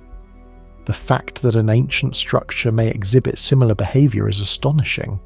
Even more mysterious is how consistently the mortar survived across multiple sections exposed to different flow conditions. In fast-moving water, hydraulic forces usually grind surfaces apart over time, yet some portions of Bandi Kaisar still retain sharply bonded stone joints after centuries of river pressure. To modern civil engineers, this should not happen at such a scale without advanced material control. Several parts of the structure reveal possible erosion control strategies far ahead of their time. Rather than placing all stone blocks in perfectly flat alignment, some sections appear intentionally offset. This may have disrupted vortex formation and reduced direct water impact against vulnerable surfaces. Modern dam spillways use similar principles today. When fast-moving water strikes smooth surfaces continuously, cavitation can form microscopic vapor bubbles that explode under pressure, gradually destroying stone and concrete. Engineers spend enormous resources designing structures that minimize this effect. At Bandi Kaisar, ancient builders may have discovered practical anti-erosion techniques through observation alone. The arches themselves also remain controversial. Roman bridges typically relied on semicircular arches for weight distribution, while Persian hydraulic systems focused heavily on water diversion and irrigation management. Bandi Kaisar combines both approaches in a way rarely seen elsewhere in the ancient world. This hybrid design raises another mystery. Who exactly designed it? Was it primarily Roman engineers working under Persian control? Was it Persian architects adapting Roman methods? Or was it a collaborative engineering effort between two rival civilizations? No surviving blueprint exists. No construction manual remains. Almost everything historians know comes from fragments, structural analysis, and later historical references. Perhaps the most astonishing aspect of Bandi Kaisar was what it powered. Water from the dam was redirected through tunnels into massive mill complexes used to grind grain for local populations and possibly military forces. Some historians believe the system once operated dozens of mills simultaneously, requiring extremely precise flow and pressure control. In many ways, it functioned like a large-scale water-powered energy system nearly 1,500 years before modern hydroelectric dams. The more engineers study Bandi Kaisar, the more they realize ancient builders may have understood hydraulics, materials, and structural durability at a level far beyond what we once imagined. Do you think Bandi Kaisar was simply the result of ancient experimentation, or evidence that lost engineering knowledge once existed far beyond what we imagine today? Share your thoughts in the comments below.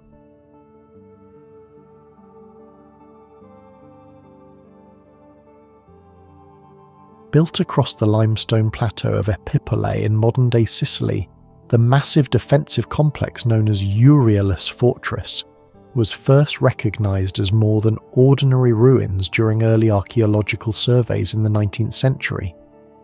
Located roughly 7 kilometers northwest of ancient Syracuse, the site occupied the highest strategic point protecting the city from land invasions. Initial explorers believed the visible trenches and collapsed passages were remnants of a conventional Greek military outpost, but each new excavation revealed something far more advanced. By the late 19th century, archaeologists uncovered enormous rock-cut ditches extending across the plateau. Later excavations exposed hidden underground galleries carved directly into limestone bedrock.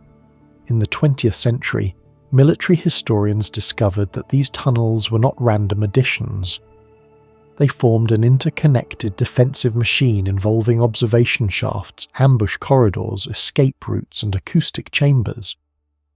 Modern laser surveys later revealed geometric alignments and defensive angles so precise that some researchers compared the fortress to Renaissance military engineering developed nearly 2,000 years later. Today, Euryalus Fortress is considered one of the most sophisticated military structures of the ancient Greek world. Yet many aspects of its construction remain difficult to fully explain. The most shocking feature of Euryalus Fortress is its underground tunnel system. Deep beneath the surface lies a maze of galleries extending through solid limestone, some descending more than 20 meters underground. Ancient builders excavated these corridors using iron tools that, according to experimental archaeology, should have worn down rapidly against dense stone. What confuses engineers is the precision. Many corridors maintain consistent dimensions over surprisingly long distances. Intersections align with remarkable accuracy, despite the absence of modern surveying equipment. Even small directional errors underground should have multiplied dramatically over dozens of meters, yet several passages connect almost perfectly. Researchers studying the fortress noticed that the underground layout resembles concepts used in modern military bunkers. Soldiers could move beneath the battlefield unseen while enemy forces remained exposed above. Narrow corridors forced invaders into predictable paths, while hidden chambers allowed defenders to launch sudden counterattacks. Some passages were deliberately constricted to slow troop movement. Others opened into wider chambers where defenders could regroup safely underground. Military analysts have compared this compartmentalized defense strategy to fortification concepts used during 20th century trench warfare. The scale of excavation also raises difficult questions. Estimates suggest that tens of thousands of cubic meters of limestone were removed during construction. Without explosives or steel machinery, this would have required enormous manpower and astonishing organizational efficiency. In front of the fortress lie massive defensive ditches cut directly through bedrock. Some trenches measure over 6 meters deep and stretch across critical approach routes leading towards Syracuse. Unlike simple moats, these formations were carefully engineered obstacles designed to trap and divide enemy armies. Attackers approaching the fortress would have been forced into narrow corridors exposed to missile fire from elevated positions. Ancient Greek defenders could strike invaders from multiple angles, while remaining protected behind layers of walls and hidden passages. Modern researchers analysing aerial imagery found that the trenches were not randomly placed. Their angles appear optimised to eliminate blind spots and maximise overlapping defensive coverage. Certain sections create funnel-shaped kill zones remarkably similar to later military choke point designs. The precision of these excavations continues to puzzle archaeologists. Cutting such large trenches into limestone using hand tools would have required not only labour, but advanced planning.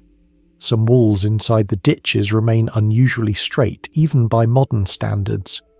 Comparisons are often made with other ancient rock-cut structures such as the underground city complexes of Cappadocia in Turkey, or the defensive systems at Masada near the Dead Sea. Yet Euryalus differs, because its design integrated surface warfare and subterranean warfare into a single coordinated system centuries before Roman military engineering reached its peak. One of the strangest discoveries inside Euryalus Fortress involves sound.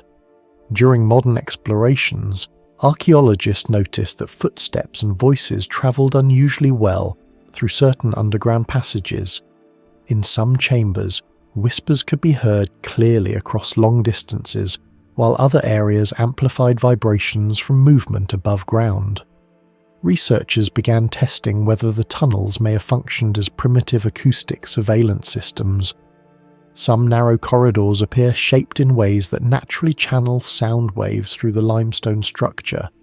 Curved walls and confined spaces may have allowed guards to detect approaching enemies long before visual contact.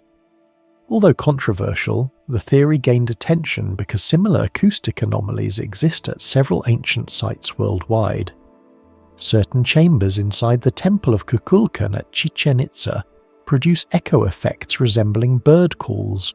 Underground structures in Turkey also display unexpected sound amplification properties. At Euryalus Fortress, however, the acoustic effects appear linked directly to military utility rather than ritual symbolism. If intentional, it would mean Greek military engineers possessed a practical understanding of sound behaviour centuries before formal acoustic science existed. Even modern military installations sometimes rely on passive listening systems within tunnels and bunkers. The possibility that ancient engineers developed an early version of this concept continues to fascinate historians. Unlike most ancient fortresses that relied mainly on thick walls, Euryalus Fortress weaponized geometry itself. The entire complex appears designed around layered defensive mathematics. Enemy soldiers entering one defensive sector could unknowingly become trapped between elevated firing positions, hidden side passages and dead-end trenches.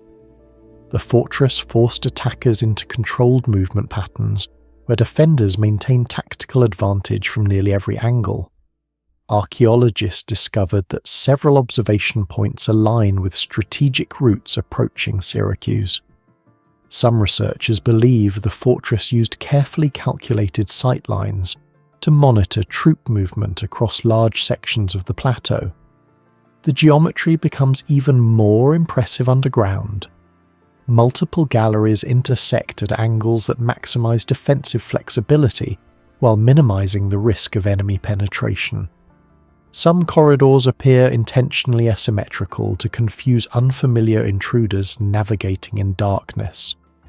Military historians often compare Euryalus Fortress to Vauban-style fortifications developed in 17th century Europe. But Euryalus predates those systems by nearly 2 millennia.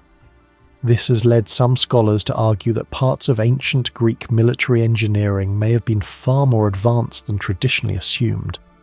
Perhaps the greatest mystery surrounding Euryalus Fortress is not why it was built, but how. Excavating such an enormous underground network required ventilation, lighting, structural stability, and logistical coordination. Workers carving deep tunnels would have needed constant removal of debris while preventing collapses inside fragile limestone formations. Archaeologists found evidence of smoke residue from oil lamps in some chambers, yet prolonged excavation underground should have created severe oxygen problems. No fully accepted explanation exists for how ancient workers maintained safe conditions while carving extensive tunnel systems. The transportation problem is equally puzzling. Removing thousands of tons of limestone from narrow underground corridors without modern lifting equipment would have required highly organised labour systems. Some historians estimate that construction may have involved thousands of workers operating continuously for years. Ancient Greek texts describe Syracuse under Dionysius I as one of the wealthiest and most militarised cities in the Mediterranean during the 4th century BCE. Historical records claim the city possessed enormous resources, advanced shipyards, and sophisticated military workshops. Even so, many engineers argue that Euryalus Fortress demonstrates a level of planning and execution rarely seen in surviving Greek architecture. Do you think the engineers of Euryalus Fortress possessed military knowledge far beyond what historians normally attribute to the ancient world? Share your thoughts and theories in the comments below. At the edge of the Dashti Kavir Desert in central Iran, the ancient mud brick settlement of Karanak rises from the sand like a structure that should not still exist. Temperatures here can swing more than 30 degrees Celsius between day and night. Sandstorms constantly erode exposed surfaces. Rainfall is extremely low, yet destructive when it comes. And still, parts of this 1,000-year-old city remain standing. Entire multi-story sections built almost entirely from mud, straw, timber, and clay have survived longer than many modern concrete structures. For archaeologists and engineers, Karanak is not just an abandoned village, it is a technological mystery hidden in plain sight. Although local communities had known about Karanak for centuries, the site began attracting serious archaeological and architectural attention during the 20th century, especially as researchers studying desert settlements realized the village preserved unusually intact examples of ancient Iranian engineering. Surveys revealed a densely packed labyrinth of interconnected houses, elevated bridges, wind control corridors, underground water systems, and defensive towers. Later structural analysis showed something even stranger. Many of the materials and techniques used in Karanak performed far beyond what modern researchers expected from traditional mud architecture. The greatest mystery surrounding Karanak is simple. Why is it still standing? The old city was constructed primarily from adobe bricks, a mixture of clay, sand, water, and organic fibres such as straw. In modern engineering, adobe is generally considered vulnerable. Without constant maintenance, exposure to wind erosion and thermal stress usually causes mud brick architecture to collapse within decades or centuries at most. Yet portions of Karanak have survived for nearly 1,000 years. What makes this even more unusual is the environment surrounding the settlement. Central Iran's desert climate is among the harshest on Earth for earthen construction. During summer, surface temperatures can exceed 45 degrees Celsius. At night, temperatures can drop dramatically, creating constant expansion and contraction cycles inside walls. Over centuries, those stress cycles should have shattered much of the structure, but many buildings in Karanak remain intact, including multi-level houses connected by elevated passageways. Some walls still stand several meters high with surprisingly little deformation. Engineers studying the site discovered that the adobe bricks possess unusually high density and compression resistance compared to ordinary mud bricks used elsewhere in the Middle East. Researchers believe ancient builders may have optimized the clay composition with mineral-rich desert soil and carefully measured organic additives. Microscopic analysis of surviving bricks revealed tightly packed sediment layers that resemble controlled compression techniques used in modern, rammed earth engineering. In some areas, the mud appears to have been layered and dried in cycles to reduce internal cracking. This has led some architectural historians to compare Karanak's material science to the advanced earthen construction seen in places like the Great Mosque of Djenné in Mali or sections of the ancient citadel of Bam. But even compared to those famous sites, Karanak displays unusual durability relative to its climate conditions. Another mystery involves wall thickness. Certain residential structures have walls exceeding 1 meter thick at the base. Thermal imaging studies suggest these walls functioned as enormous heat batteries, absorbing heat during the day and slowly releasing it at night. This stabilized indoor temperatures naturally, allowing residents to survive brutal desert conditions without mechanical cooling systems. Modern sustainable architects now study similar principles under the field of passive thermal regulation. Yet the builders of Karanak mastered those techniques centuries before modern climate engineering existed. One of the most astonishing aspects of Karanak is how effectively it controlled heat without electricity. The city's narrow alleys were not random. Many pathways are barely wide enough for 2 people to pass. At first glance, the design looks defensive, but fluid dynamic simulations performed on traditional Iranian desert architecture suggest the layout also manipulated airflow with remarkable efficiency. As wind moved through tight corridors, the Venturi effect increased air velocity, helping cool the surrounding environment. Combined with shaded passageways and interconnected rooftops, the entire city functioned almost like a naturally ventilated machine. Some rooms located deep inside residential blocks maintain temperatures 10 to 15 degrees Celsius, cooler than the outside air during peak summer heat. The effect resembles modern passive cooling systems now used in environmentally sustainable architecture. Karanak also used wind catchers, known as badgirs, a Persian innovation that redirected airflow downward into living spaces. Similar systems appear in Yazd and other Iranian desert cities, but researchers note that Karanak integrated cooling, defense, and structural density into one unified design. What remains unexplained is how ancient builders refined these aerodynamic principles without mathematical airflow modelling, computer simulations, or modern thermodynamics. Unlike many ancient desert settlements, Karanak contains elevated internal bridges connecting upper floors across streets and alleys. Residents could move through large sections of the city without walking at ground level. Historians believe this may have been linked to security concerns along ancient trade routes connected to the Silk Road. Raiders crossing the desert could attack isolated settlements quickly, and Karanak's elevated pathways may have allowed defenders to move safely through the city during conflict. But the real puzzle lies in structural endurance. Many bridges were built using timber supports embedded into mud brick walls. Under normal conditions, repeated thermal expansion should weaken joints rapidly. Yet some elevated structures remained functional for centuries. Engineers studying compression forces in the arches discovered that weight distribution across curved surfaces reduced stress concentration dramatically. Similar load distribution principles were used in a Roman vault construction, although Karanak's builders achieved this using far more fragile materials. Some bridges even survived minor earthquakes despite lacking iron reinforcement. This suggests ancient builders understood practical stress management far better than historians once assumed. Karanak sits in a region affected by long-term seismic activity.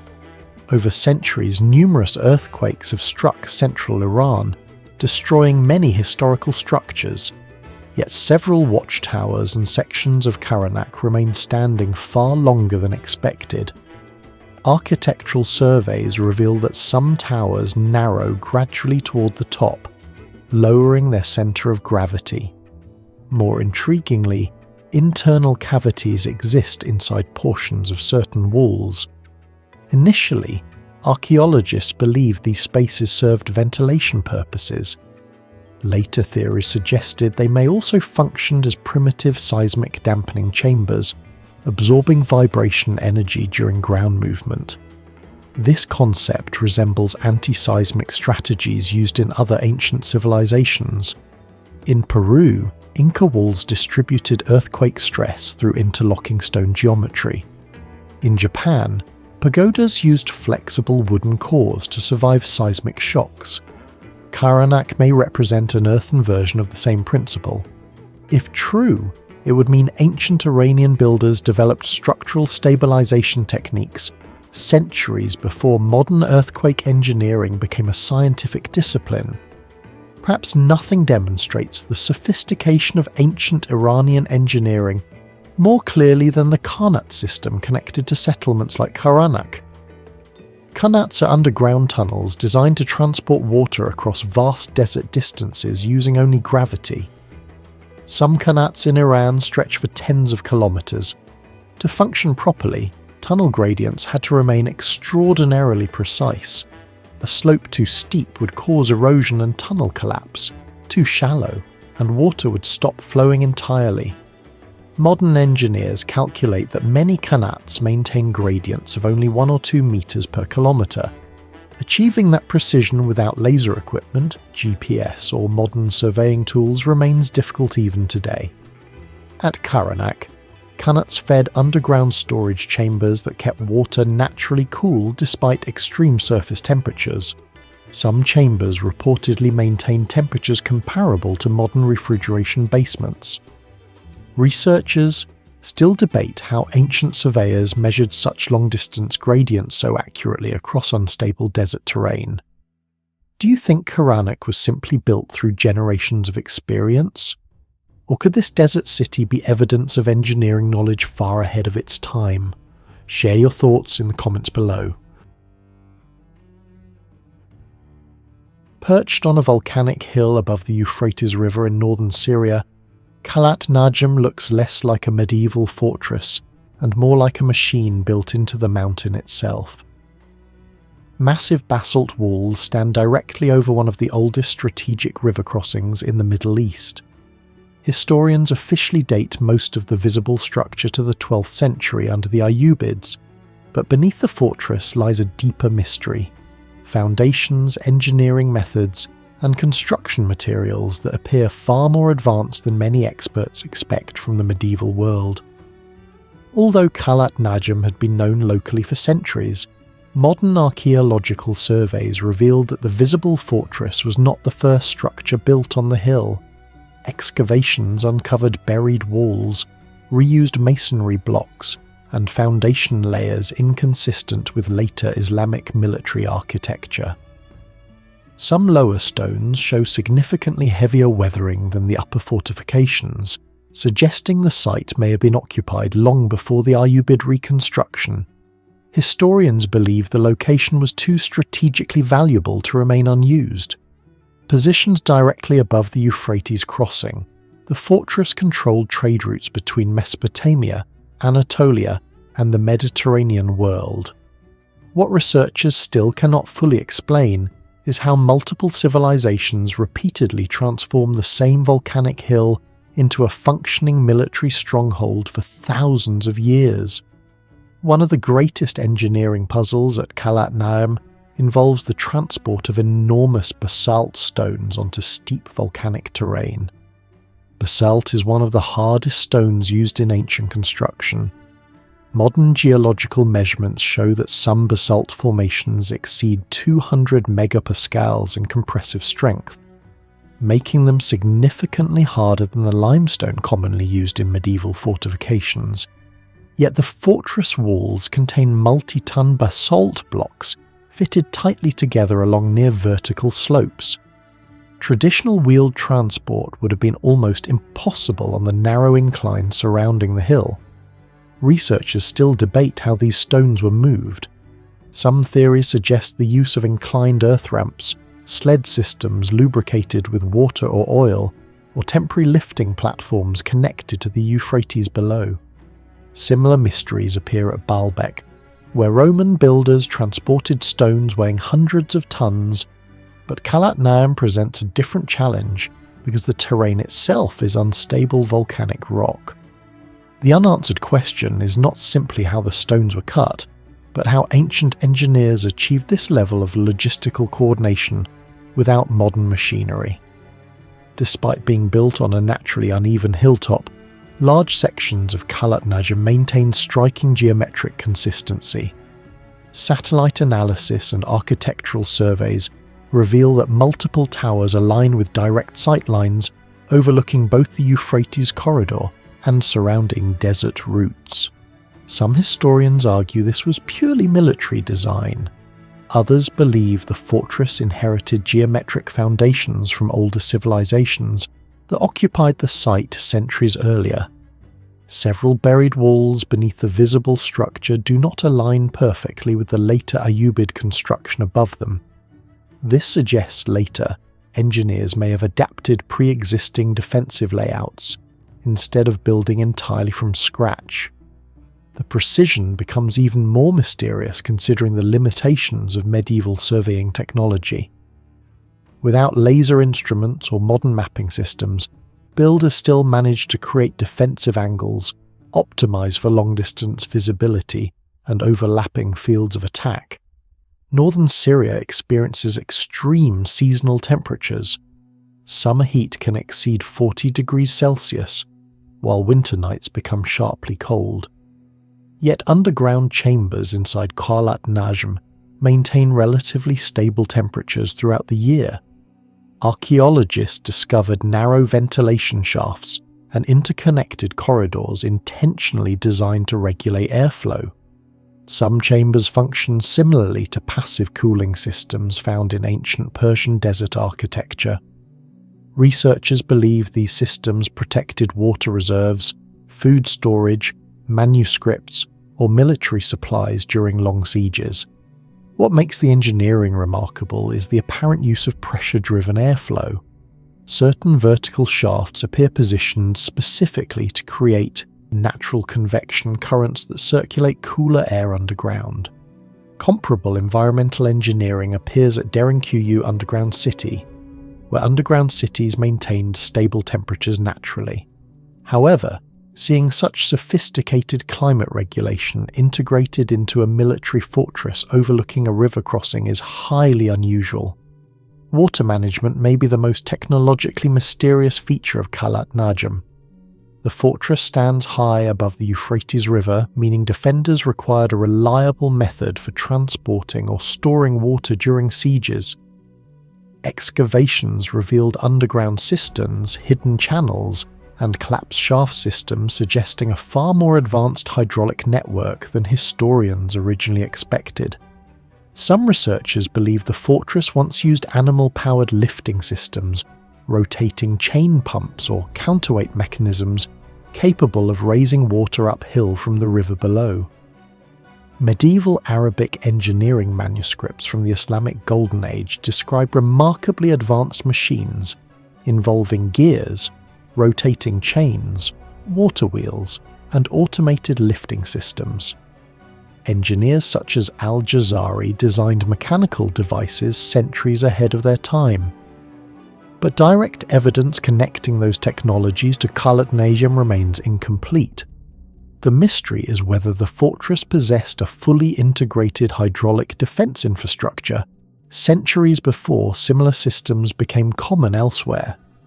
Northern Syria lies near the Dead Sea Transform Fault System, one of the region's most active seismic zones. Over centuries, major earthquakes devastated cities throughout the area.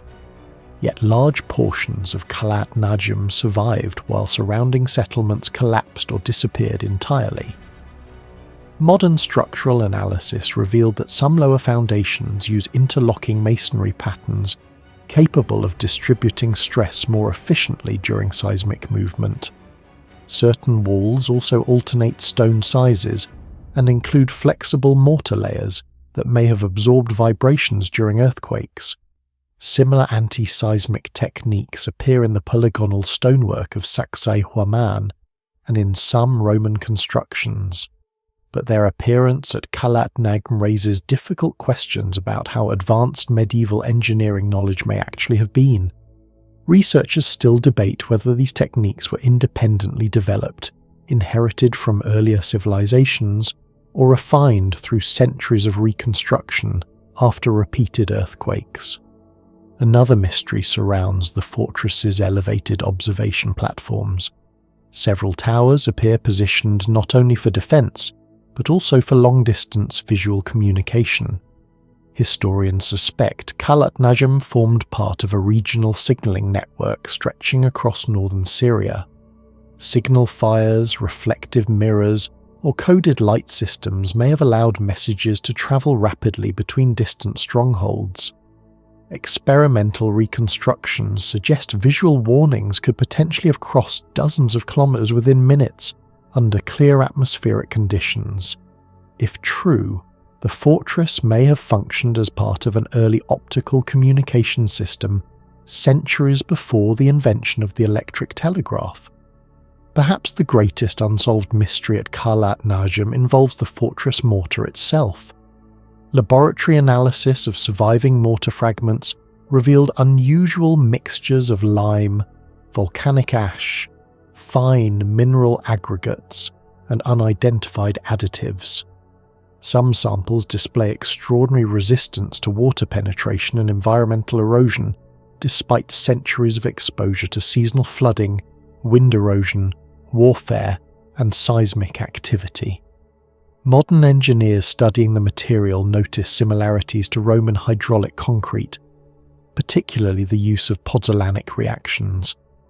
In Roman construction, volcanic ash chemically reacts with lime and water to form durable crystalline structures that strengthen over time instead of weakening.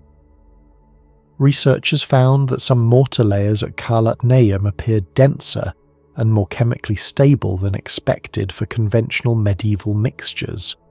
Certain microscopic analyses even suggest long-term mineral bonding processes similar to those observed in Roman harbour structures that survived nearly 2,000 years of seawater exposure. What makes this especially mysterious is the regional environment.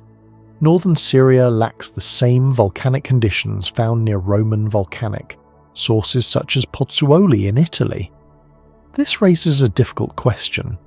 Did medieval Syrian engineers independently discover advanced hydraulic mortar chemistry, or did they inherit fragments of older construction knowledge passed down through generations? The durability becomes even harder to explain when compared to many later fortresses that deteriorated far more rapidly. Despite earthquakes, warfare, erosion, and centuries of neglect, major sections of Kalat Najm still remain standing today. Some historians believe the fortress builders possessed practical material science knowledge far beyond what surviving written records describe.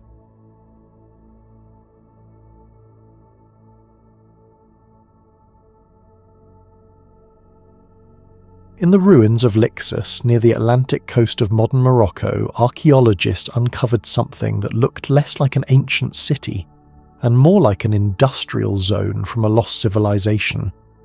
Massive stone vats lined in geometric rows, drainage channels engineered with precise gradients, waterproof coatings still intact after nearly 2,000 years of exposure to salt, bacteria, and ocean air. This was not a palace or a temple. It was one of the largest garum factories ever built in the Roman world, a place where fermented fish sauce became a luxury product, shipped across an empire stretching over 5 million square kilometers. But the deeper researchers looked into Lixus, the stranger the site became, because many of the engineering techniques used there still are not fully understood today. The ruins of Lixus were first systematically explored during the 19th and early 20th centuries, though local populations had known about the site for centuries. French and Spanish archaeologists later uncovered enormous industrial complexes overlooking the Lixus River estuary. At first, researchers believed the structures were simple storage basins, but chemical residue analysis revealed something unexpected: concentrated fish oils, marine proteins, and salt crystals embedded deep into the walls of the vats. The site had once processed garum, the famous Roman fermented fish sauce sometimes described as the ketchup, soy sauce, and luxury seasoning of the ancient Mediterranean combined into one product. Ancient texts from writers like Pliny the Elder describe garum as extraordinarily expensive, some premium varieties sold for prices comparable to fine perfumes. Yet what shocked archaeologists was not the existence of garum itself, it was the scale. Lixus appears to have operated more like a proto-industrial food processing centre than a traditional ancient workshop. Excavations revealed dozens of interconnected fermentation tanks arranged in highly organised production lines. Some vats measured more than 4 meters long and nearly 2 meters deep. Researchers estimate that during peak operation, the factories may have processed several tons of fish per day. That creates the first major mystery. Industrial food production normally requires sophisticated logistics. Fresh fish begins decomposing within hours, especially under the North African sun where summer temperatures can exceed 35 degrees Celsius. Without refrigeration, delays would destroy entire batches. Yet isotopic studies and fishbone analysis suggest Lixus handled enormous quantities of migratory Atlantic species, including tuna and mackerel, likely harvested seasonally in coordinated fishing operations. Some historians now compare the system to an early form of industrial-scale supply chain management. Even more puzzling is the engineering of the vats themselves. Garum production was chemically brutal. Fish entrails mixed with high concentrations of salt create an environment rich in enzymes, ammonia, organic acids, and corrosive compounds. Modern food processing plants often require stainless steel or specialized polymer linings to survive such conditions over long periods. Yet many vats at Lixus remain structurally intact after nearly 2 millennia. Microscopic analysis of the waterproof coating revealed that it was far more complex than ordinary lime plaster. Some samples contain unusually dense mineral bonding structures similar to hydraulic Roman concrete, but with significant compositional differences. Researchers identified traces of silicates, volcanic ash components, and crystalline mineral formations capable of reducing water penetration. In certain sections, scientists even observed microcrystalline growth inside tiny fractures, a phenomenon resembling the self-healing behaviour discovered in some Roman marine concretes. This is where the mystery deepens. Morocco has no major local volcanic source comparable to the Italian regions where Roman pozzolanic concrete originated. If specialised volcanic materials were imported, they would have required transport across hundreds or even thousands of kilometres. Why invest so heavily in advanced industrial coatings for fish sauce production? And more importantly, why did many of these material techniques disappear after the fall of Rome? The site also raises difficult questions about ancient biological knowledge. Garum was produced through controlled decomposition. Fish parts were layered with salt and left to ferment under the sun for weeks or months. If salt concentration was too low, dangerous bacterial contamination could occur. If too high, enzymatic breakdown would slow dramatically. Yet ancient producers consistently created stable products safe enough to export throughout the empire. Some researchers believe Roman manufacturers possess sophisticated empirical knowledge of fermentation chemistry. Certain vats at Lixus differ in size and depth, suggesting separate production methods for different grades of garum. Chemical residue studies detected traces of herbs, shellfish compounds, and multiple fish species within individual vats. This implies that recipes were highly controlled rather than random mixtures. The most mysterious aspect may be the true formula of premium garum itself. Ancient authors repeatedly described elite garum as having extraordinary flavour complexity. Some Roman aristocrats paid immense sums for sauces imported from specific regions, especially Spain and North Africa. Yet no surviving ancient text provides an exact industrial recipe. The formulas are frustratingly vague, mentioning fish, salt, and sunlight, while ignoring the precise ratios, fermentation timing, or biochemical techniques involved. Archaeologists at Lixus discovered smaller isolated vats positioned away from the main industrial areas. Some researchers suspect these may have been used for high-grade experimental batches reserved for elite export markets. Organic residue analysis suggests that not all vats process the same material. Some contain higher concentrations of omega-rich fish oils and aromatic botanical compounds, while others show evidence of longer fermentation periods.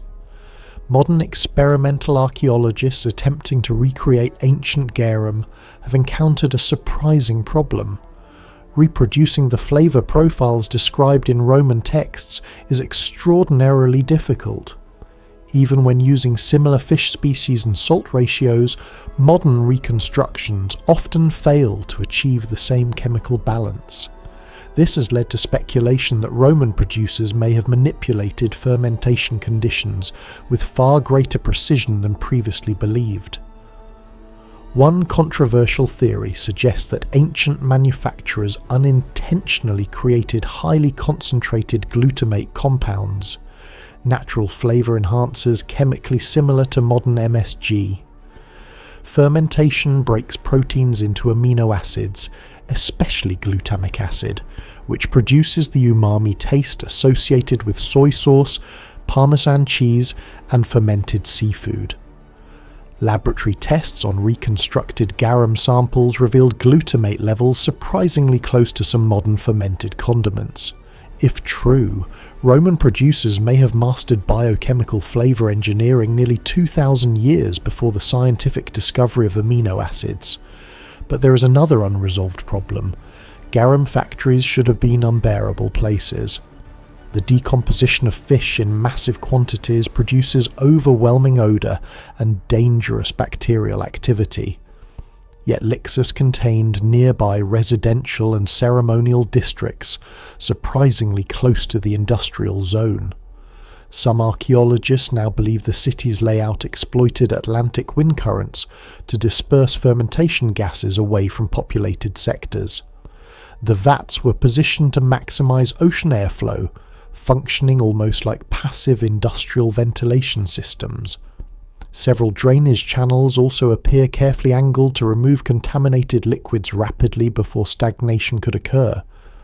Hydrological simulations performed on reconstructed sections of the site suggest remarkably efficient wastewater movement for an ancient industrial complex. This level of engineering is difficult to dismiss as accidental. The drainage systems themselves contain another mystery. Roman engineers are famous for aqueducts and baths, but Lixus demonstrates similar hydraulic precision inside a food processing facility. Channels maintain subtle gradients optimized to prevent organic buildup while minimizing erosion of the surrounding masonry. Some sections even include layered waterproof linings separate from the vats themselves, suggesting engineers understood the long-term corrosive effects of salt-rich waste. Today, many parts of Lixus remain only partially excavated. Satellite imaging and ground surveys indicate additional buried industrial sectors may still exist beneath the layers of sediment. Some historians believe the visible ruins represent only a fraction of the original production network. Do you think the engineers of Lixus possessed industrial knowledge far ahead of their time? Or are modern historians still underestimating ancient technology? Share your thoughts in the comments below. In the heart of Iran's Yazd province, surrounded by scorching desert where summer temperatures regularly climb above 40 degrees Celsius, stands a massive mud brick dome that should not exist. Yakhchal of Maybod looks simple from the outside, a giant cone rising from the sand. But beneath that dome lies one of the most mysterious cooling systems ever created in the ancient world. More than 2,000 years before electricity, refrigeration compressors, or modern thermodynamics, Persian engineers found a way to create and preserve ice in the middle of the desert. Even today, some scientists and architects admit that parts of its engineering remain difficult to fully explain. The structure was first seriously documented by Western archaeologists and travellers during the 19th century, though local communities had used similar systems for centuries. Early surveys revealed something astonishing. The underground chambers inside Yakhchals remained dramatically cooler than the outside air even during peak summer heat. Later, thermal studies showed temperature differences exceeding 20 degrees Celsius between interior and exterior environments. For a passive structure made mostly of mud and ancient mortar, the numbers seemed almost impossible. The word Yakhchal literally means ice pit in Persian, but the name hardly captures the sophistication of the technology. The Maybod Yakhchal combines architecture, material science, hydrology, aerodynamics, and thermal physics into a single integrated system. Many researchers compare it to a naturally powered refrigerator centuries ahead of its time. One of the greatest mysteries surrounding the Yakhchal is the material used to build it, a legendary ancient mortar known as saruj. Persian builders created saruj using a mixture of clay, sand, lime, ash, egg whites, and goat hair. At first glance, the recipe sounds primitive, yet laboratory analysis of surviving samples has revealed properties remarkably similar to modern waterproof and thermal insulating materials. The most shocking feature is saruj's resistance to heat and water infiltration. In the Yazd desert, daytime temperatures can exceed 45 degrees Celsius, while nighttime temperatures fluctuate rapidly, creating enormous thermal stress that should crack ordinary mud structures within decades. Yet some Yakhchal walls have survived for hundreds, possibly over 1,000 years, with minimal structural collapse. Modern engineers still debate exactly why saruj performs so well. Some material scientists believe volcanic ash particles inside the mixture create microscopic crystalline structures similar to Roman pozzolanic concrete, which famously becomes stronger over time. Others suggest the organic proteins from egg whites interact chemically with lime to produce an unusually stable matrix. The goat hair may have functioned like fibre reinforcement in modern composite materials, preventing cracks from spreading during expansion and contraction cycles. What makes the mystery even deeper is thermal conductivity. Studies indicate that saruj transfers heat extremely slowly. This allowed the Yakhchal walls, often 2 meters thick at the base, to function as giant thermal barriers. Even more surprising, the dome geometry reduced direct solar exposure during much of the day.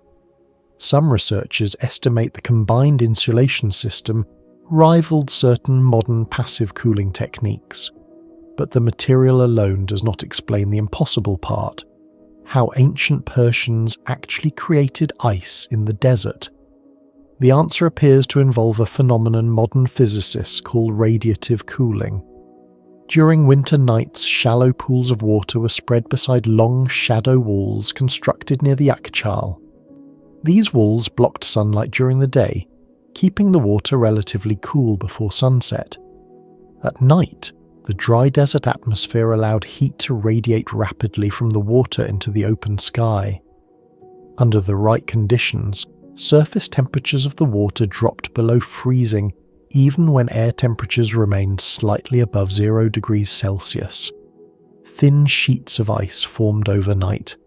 Workers then collected the ice and transported it into the underground chambers of the Yakhchal for long-term storage.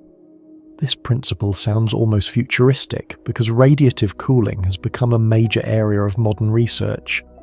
In recent years, engineers at institutions like Stanford University have developed experimental materials designed to passively radiate heat into space without electricity.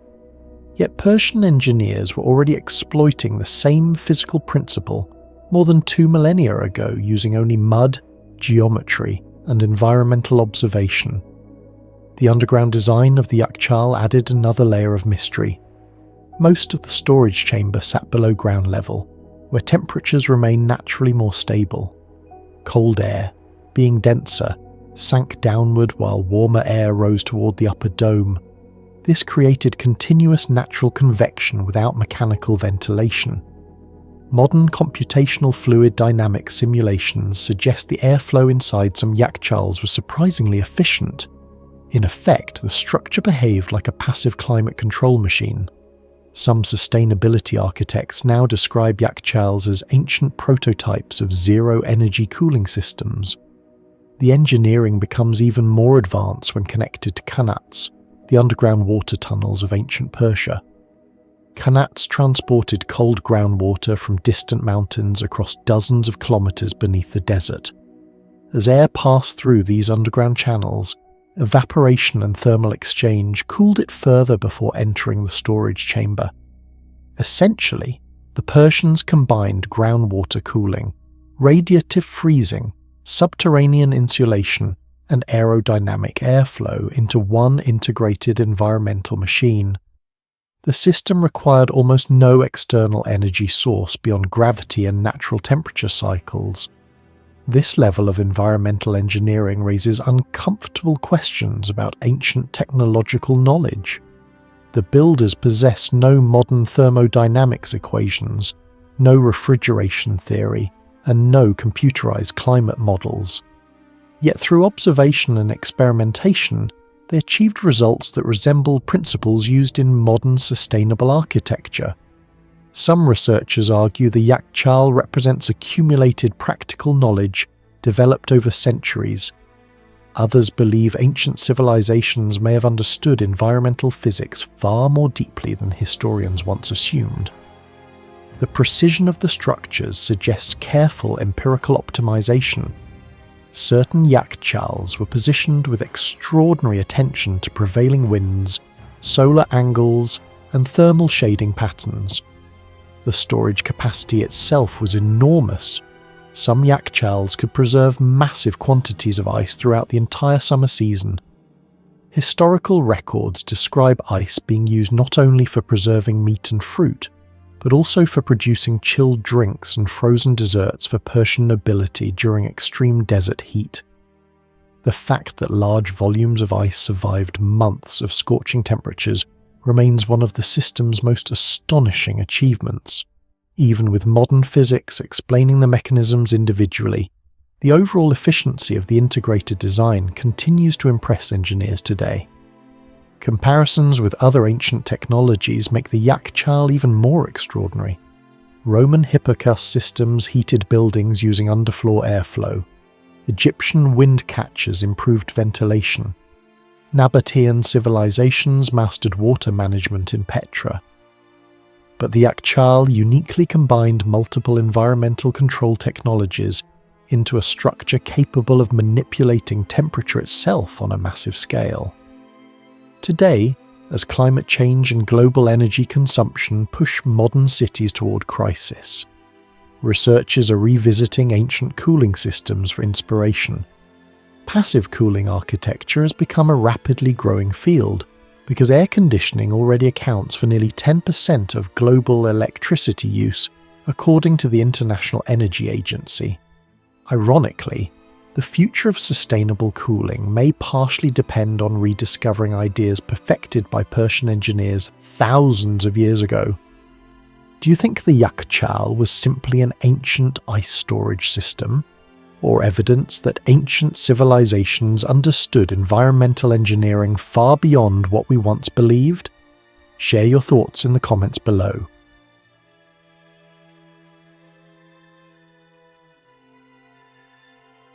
In the scorching frontier between ancient Egypt and Nubia, near the second cataract of the Nile in what is now northern Sudan, archaeologists uncovered the remains of a fortress that should not have existed at its time. Buhen was not merely a military outpost. Buried beneath desert sands for nearly 4,000 years, the site revealed defensive engineering, industrial organisation, and construction precision so advanced that many researchers compared parts of it to fortification systems that would not become common again until the medieval world. Long before Roman frontier forts or European castles, Buhen already possessed layered defences, massive fortified walls, hidden attack corridors, organised military zoning, and industrial workshops operating in one of the harshest environments on Earth. The first major discoveries at Buhen accelerated during the 20th century when the construction of the Aswan High Dam threatened to drown ancient Nubia beneath the waters of Lake Nasser. Archaeologists rushed into the region before entire cities vanished underwater forever. Early excavations revealed thick mud brick fortification walls resting on carefully engineered stone foundations. As researchers dug deeper, they uncovered towers, gate complexes, storage facilities, workshops, streets, barracks, and evidence of highly centralised planning. Every new excavation layer made the site look less like a primitive Bronze Age settlement and more like a fully engineered military machine. Further discoveries shocked historians even more. Archaeologists found that the fortress covered nearly 13,000 square metres and was protected by walls up to 5 metres thick in some areas. Outside the walls stood a deep defensive ditch carved directly into bedrock. Defensive bastions projected outward at calculated angles, allowing soldiers to attack invaders from multiple directions simultaneously. Some gateways forced attackers into narrow turns, where shields became ineffective and movement slowed dramatically. Military historians later noted that similar concepts appeared in medieval castles almost 2,000 years later. The more researchers studied Buhen, the stranger it became. The fortress was built primarily during the reigns of Senusret II and Senusret III around the 19th century BCE, a period when most Bronze Age fortifications elsewhere in the world were relatively simple. Yet Buhen displayed astonishing geometric consistency. Towers were evenly spaced. Defensive sightlines overlapped with remarkable accuracy. Wall thicknesses followed consistent engineering patterns. Streets inside the fortress appeared deliberately planned instead of evolving naturally over centuries. This raised one of the greatest mysteries surrounding the site. How did ancient engineers achieve such mathematical precision with the limited tools of the Bronze Age? At Buhen, archaeologists found evidence suggesting advanced surveying techniques. Some researchers proposed that Egyptian engineers may have used rope-based geometry systems combined with astronomical observations to align structures. However, reproducing the exact consistency of the fortress using only known Bronze Age methods remains extremely difficult. Experimental archaeology demonstrated that even small measurement errors over long distances would eventually distort wall alignments. Yet Buhen maintained impressive structural order across large sections of the complex. The defensive ditch created even more controversy. Portions were cut directly into hard bedrock with striking straightness and controlled depth. Bronze chisels and stone tools are theoretically capable of cutting rock, but the sheer scale of excavation at Buhen presents enormous logistical problems. Researchers calculated that removing such quantities of stone using only hand tools would have required a vast labour force, working under strict coordination for extended periods. Some estimates suggest thousands of workers may have participated during peak construction phases. The engineering challenge becomes even more astonishing when considering Buhen's environment. Temperatures in Nubia frequently exceed 40 degrees Celsius during summer. Supplying food, water, tools and construction materials to a massive workforce in such conditions would have required extraordinary organisational capabilities. Yet excavations revealed evidence that the Egyptians not only maintained the fortress successfully, but operated it continuously for generations. One of the most fascinating discoveries at Buhen involved industrial activity inside the fortress itself. Archaeologists uncovered copper processing workshops containing furnace remains, slag deposits, and evidence of large-scale metallurgy. This suggested Buhen was not only a military installation, but also an industrial centre connected to wider trade and resource networks across Africa. Producing copper in the ancient world required temperatures exceeding 1,000 degrees Celsius. Maintaining such heat demanded carefully designed furnaces, large amounts of charcoal fuel, and precise airflow control. In a desert frontier environment where wood resources were limited, sustaining industrial metallurgy at scale becomes difficult to explain. Some researchers believe the Egyptians developed highly efficient fuel management systems that remain poorly understood today. The logistics behind Buhen continue to puzzle historians. Researchers estimate the fortress may have housed more than 1,000 soldiers, workers, administrators, and support personnel during its peak occupation. Massive storage chambers and granaries discovered inside the walls suggest long-term planning for sieges and supply disruptions. The organisation resembles later Roman military forts more than early Bronze Age settlements. Trade evidence uncovered at the site deepened the mystery further. Archaeologists found imported goods, seals, ceramics, and materials originating from distant regions. Buhen appeared to function as a heavily controlled checkpoint between Egypt and Nubia, monitoring trade routes along the Nile. Some historians now believe the fortress was part of a much larger economic strategy designed to dominate gold trade, ivory transport, and African resource networks. Another major mystery involves Buhen's relationship with the Nile itself.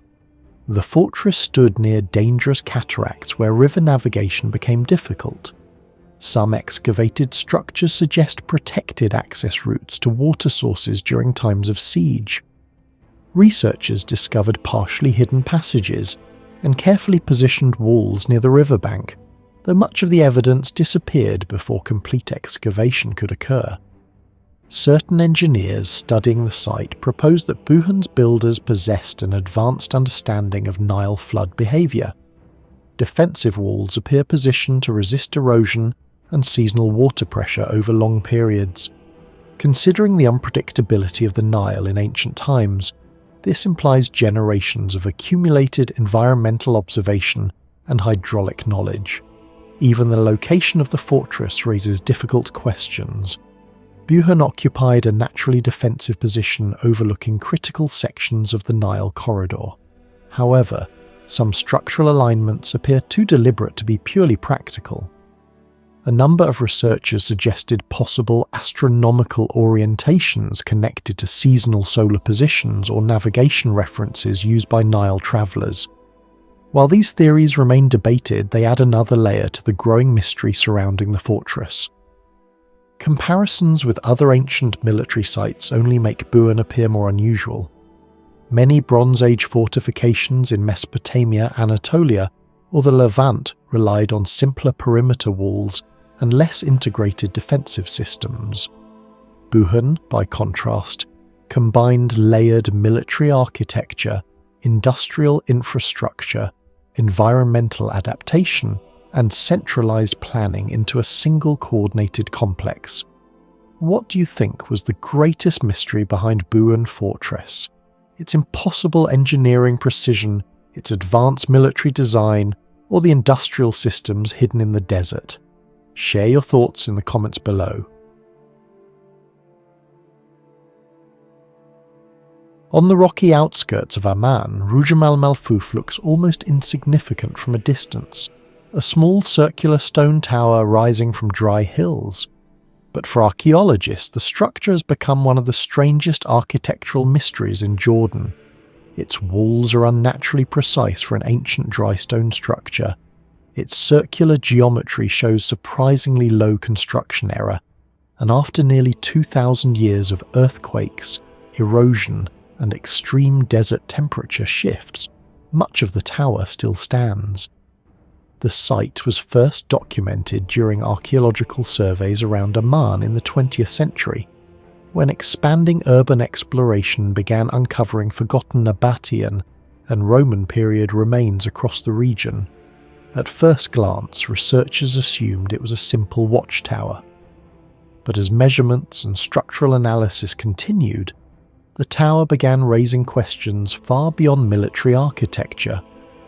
One of the biggest mysteries surrounding Rujm al-Malfuf is its almost perfectly circular construction. Ancient builders usually preferred rectangular or polygonal layouts because straight walls are easier to align and stabilize. Circular masonry is far more difficult. Every stone must follow a continuously shifting angle, and even small geometric errors become amplified as the structure rises. Yet at Rujm al-Malfuf, the curvature remains remarkably consistent. Surveys of surviving sections suggest deviations are surprisingly small, considering the tower may date back nearly 2 millennia. Archaeologists studying ancient Near Eastern construction methods have pointed out that creating such geometry without modern measuring equipment would have required advanced practical understanding of radial alignment, tension distribution, and load balancing. This becomes even more mysterious when compared to other ancient circular structures. At Brock of Musa, Iron Age builders created massive circular towers using dry stone engineering, but those structures relied on extremely thick walls and inward cobelling for stability. Meanwhile, at Gosek's Circle, Neolithic builders demonstrated astronomical precision through circular earthwork alignments. Rujm al-Malfuf appears to combine aspects of both geometric precision and durable stone engineering despite being much smaller and less famous. What confuses researchers even more is the masonry itself. Many stones were fitted together without mortar. Dry stone construction is common in ancient architecture, but circular dry stone towers are structurally unstable unless the stones are carefully balanced. Modern structural engineers explain that curved walls create lateral pressure that constantly tries to push the structure outward. Without correct weight distribution, collapse becomes inevitable over time. But Rujm al-Malfuf survived centuries of environmental stress. Jordan experiences major temperature fluctuations between day and night, especially in semi-arid terrain. Surface stone can expand significantly during intense daytime heat and contract rapidly after sunset. Over hundreds of years, this thermal cycling normally weakens masonry joints and fractures stone surfaces. Studies on ancient limestone structures in the Levant show repeated thermal expansion can create microscopic cracks that eventually destabilize entire walls. Yet large sections of the tower remain standing. Some researchers believe the builders intentionally selected specific stone densities and shapes to absorb stress more effectively. Others argue the circular design itself distributed mechanical forces more evenly than rectangular towers of the same period. There's also evidence that certain stones may have been shaped with greater precision than expected for the region and era. Tool marks on some blocks suggest controlled cutting rather than random breakage. This has led to debates about the quality of iron tools available to local builders during the late Nabatean or early Roman period. The Nabateans were already famous for engineering achievements elsewhere in Jordan. At Petra, they created elaborate hydraulic systems capable of storing millions of litres of water annually in one of the driest regions on Earth. Archaeologists estimate Petra's water network included dams, ceramic pipelines, cisterns, and filtration systems advanced enough to support tens of thousands of inhabitants. Because of this, some scholars believe Rujm al-Malfuf may represent another example of underestimated Nabatean engineering knowledge. However, the structure differs dramatically from most known Nabatean architecture. Petra emphasized monumental facades carved directly into cliffs, while Rujm al-Malfuf relies on compact geometric stone assembly. This difference has led some historians to suspect the tower may preserve an older local architectural tradition later reused by Nabateans or Romans. Another major mystery involves the actual purpose of the structure. The traditional explanation identifies it as a watchtower guarding trade routes approaching ancient Ammon, known historically as Philadelphia during the Greco-Roman period. The surrounding hills provide wide visibility across nearby terrain, making military observation plausible. But the interior dimensions create problems for this theory. The tower appears too compact for long-term military occupation. There is limited evidence of storage, defensive infrastructure, or permanent troop presence. Unlike Roman frontier towers found along the Limes Arabicus, Rujm al-Malfuf lacks extensive associated fortifications. This has encouraged alternative theories. Some archaeologists believe the structure may have had ceremonial or astronomical significance. The entrance orientation and light penetration patterns inside the tower have attracted particular attention. During certain periods of the year, sunlight enters the opening at highly specific angles, illuminating portions of the inner wall in unusual ways. Although no definitive astronomical alignment has been proven, the possibility recalls ancient structures elsewhere in the world where solar positioning played a central role. At New Grange, winter solstice sunlight penetrates a narrow passage and illuminates an inner chamber with extraordinary precision. At Chankillo, 13 towers constructed more than 2,000 years ago functioned as a solar observatory capable of tracking annual sunrise movement. If Rujm al-Malfuf also incorporated solar observation, it would suggest that even relatively small regional structures in Jordan may have encoded astronomical knowledge that has not yet been fully recognized. Another overlooked feature is the tower's thermal behavior. Visitors and researchers have repeatedly noted cooler interior temperatures compared to the surrounding environment during hot seasons. This may sound simple, but passive cooling in desert climates requires careful architectural planning. The circular geometry reduces wind resistance and may create subtle pressure differences around the structure. Thick stone walls also act as thermal mass, absorbing heat slowly during the day and releasing it gradually at night. Similar principles appear in ancient Persian desert architecture such as the Yakhchal, where passive cooling systems preserved ice in extreme heat centuries before electricity existed. Some engineers studying historical climate adaptation suggest Rujm al-Malfuf may unintentionally demonstrate advanced environmental optimization. Even without theoretical physics, generations of builders could have refined designs through observation and experimentation over centuries. Perhaps the most unsettling part of the mystery is how little historical documentation survives. No surviving inscription clearly identifies the builders.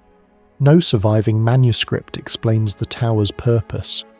Archaeologists are left reconstructing its story almost entirely through stone geometry, structural analysis, and environmental context.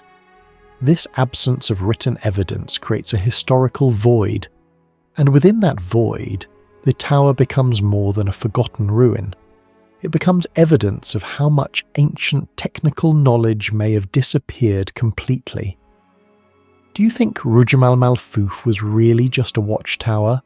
Or could it have served a much more advanced purpose that history has completely forgotten?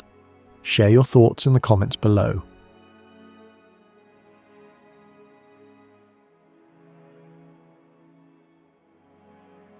South of modern Yerevan, in a region shattered repeatedly by earthquakes, archaeologists uncovered the remains of Dvin, a city founded around the 4th century AD that may once have housed more than 100,000 people.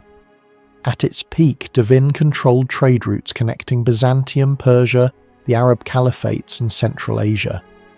Yet what truly shocked researchers was not its size, but the level of engineering hidden beneath the ruins.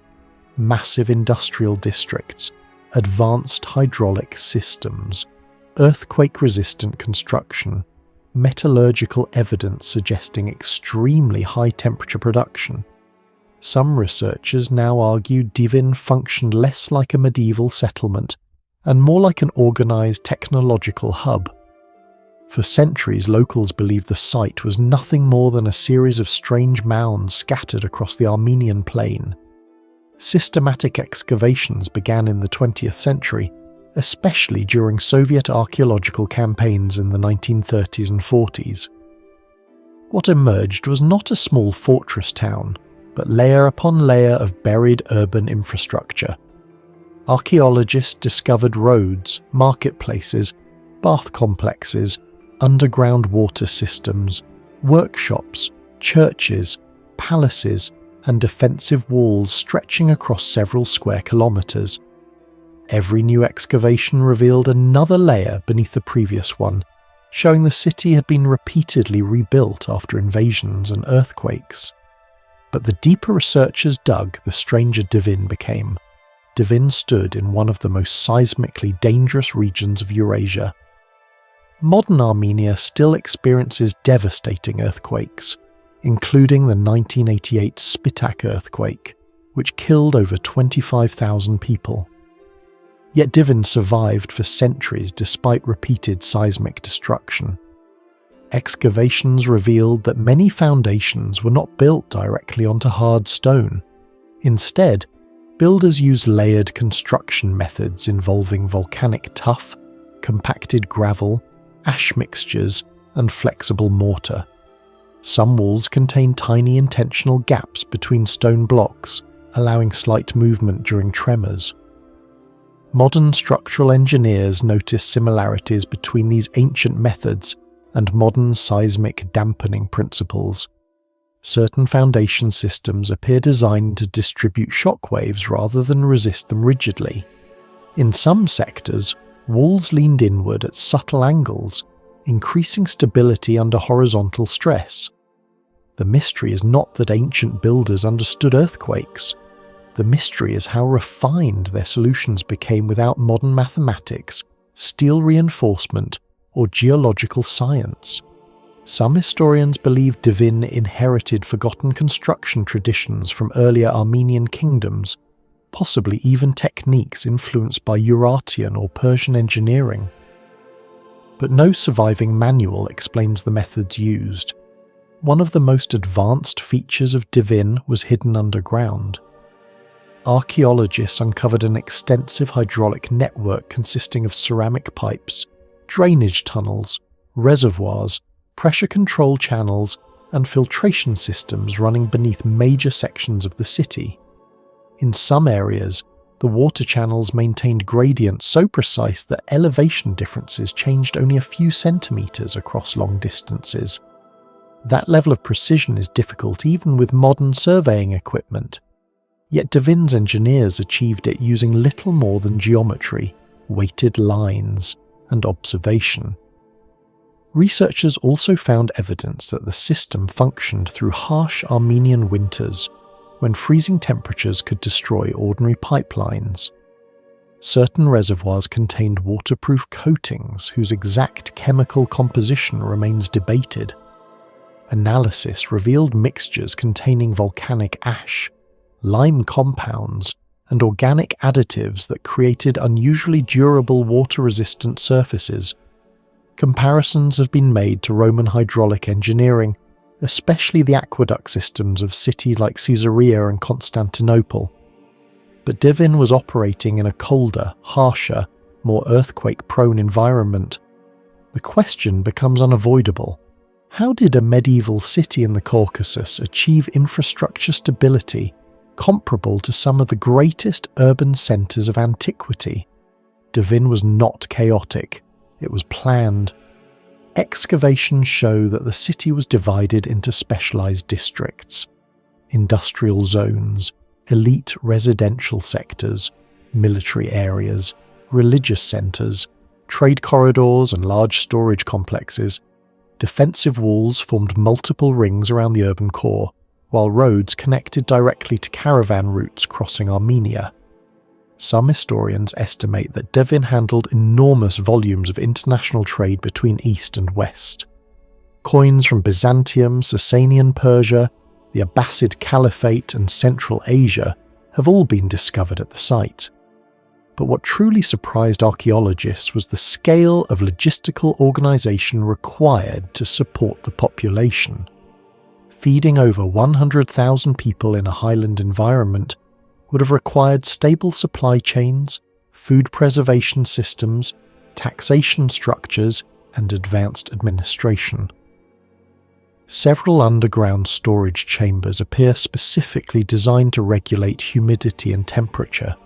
Some researchers suspect they functioned almost like primitive climate-controlled warehouses. This challenges the common image of medieval cities as disorganized and technologically limited. The greatest mystery of Dvin may be its industrial sector. Excavations uncovered large concentrations of furnaces, slag deposits, crucibles, metalworking tools, glass workshops, ceramic kilns, and evidence of mass-scale production. The density of industrial remains suggests Dvin was not merely consuming goods, it was manufacturing them at remarkable scale. Metallurgical analysis revealed traces of iron processing at temperatures exceeding 1,200 degrees Celsius. That is an extraordinary achievement for the period. Some slag samples contained manganese-rich residues and controlled carbon content, suggesting that craftsmen may have unintentionally, or intentionally, improved metal hardness through sophisticated smelting conditions. Researchers compared some samples to early steel production techniques seen centuries later in parts of the Islamic world and Central Asia. The furnaces themselves raise even more questions. Several were built using layered refractory materials capable of surviving repeated high-temperature cycles. Airflow channels beneath certain furnace chambers suggest primitive but highly effective oxygen control systems, increasing combustion efficiency. This would have allowed higher temperatures than ordinary medieval furnaces. But where did the fuel come from? The surrounding Armenian plains do not contain enough nearby forest resources to sustain continuous large-scale metallurgy for centuries. To maintain industrial output at Dvin's apparent scale, enormous quantities of charcoal would have been required. Some historians believe the city operated a regional resource network extending deep into surrounding mountain regions. If true, Dvin may have controlled one of the most advanced industrial logistics systems in the medieval Caucasus. Even more mysterious are the traces of coloured glass and chemically altered ceramics found across the site. Certain pigments required carefully controlled heating conditions and mineral combinations. Some blue and green glazes remain chemically stable after nearly 1,000 years underground. This was not primitive craftsmanship. This was organised industrial knowledge. Dvin was repeatedly attacked, burned, rebuilt, and eventually devastated by invasions and earthquakes during the 13th century. After its collapse, many of its engineering traditions appear to disappear from the historical record. Some construction techniques found at Dvin were not widely seen again in the region for centuries. Its hydraulic precision vanished. Its industrial scale collapsed. Its specialized metallurgy faded. This creates one of the most unsettling aspects of the site. Technological knowledge is not always a straight line of progress. Sometimes civilizations lose information. Modern historians often imagine technological advancement as continuous. But Dvin suggests another possibility, that highly specialized knowledge can emerge locally, flourish briefly, and then vanish almost completely. what do you think is still hidden beneath the buried city of Dvin? Do you believe its lost engineering knowledge was simply forgotten, or was something much bigger erased from history? Share your thoughts in the comments below.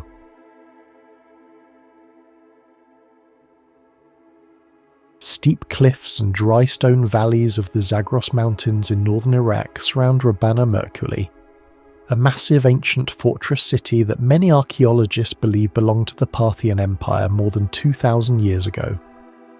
What makes this place terrifyingly mysterious is not simply its size, but its impossible location. Entire defensive walls stretch across mountain ridges more than 1,000 meters above sea level. Massive stone structures cling to slopes so steep that even modern engineers would struggle to transport materials there without heavy machinery. Yet somehow ancient builders created a fortified city capable of housing soldiers, storing water, controlling trade routes, and surviving in one of the harshest terrains in the Middle East. For centuries, almost nobody knew the true scale of Rabana-Merquly. From the ground, the ruins blended into the mountains themselves.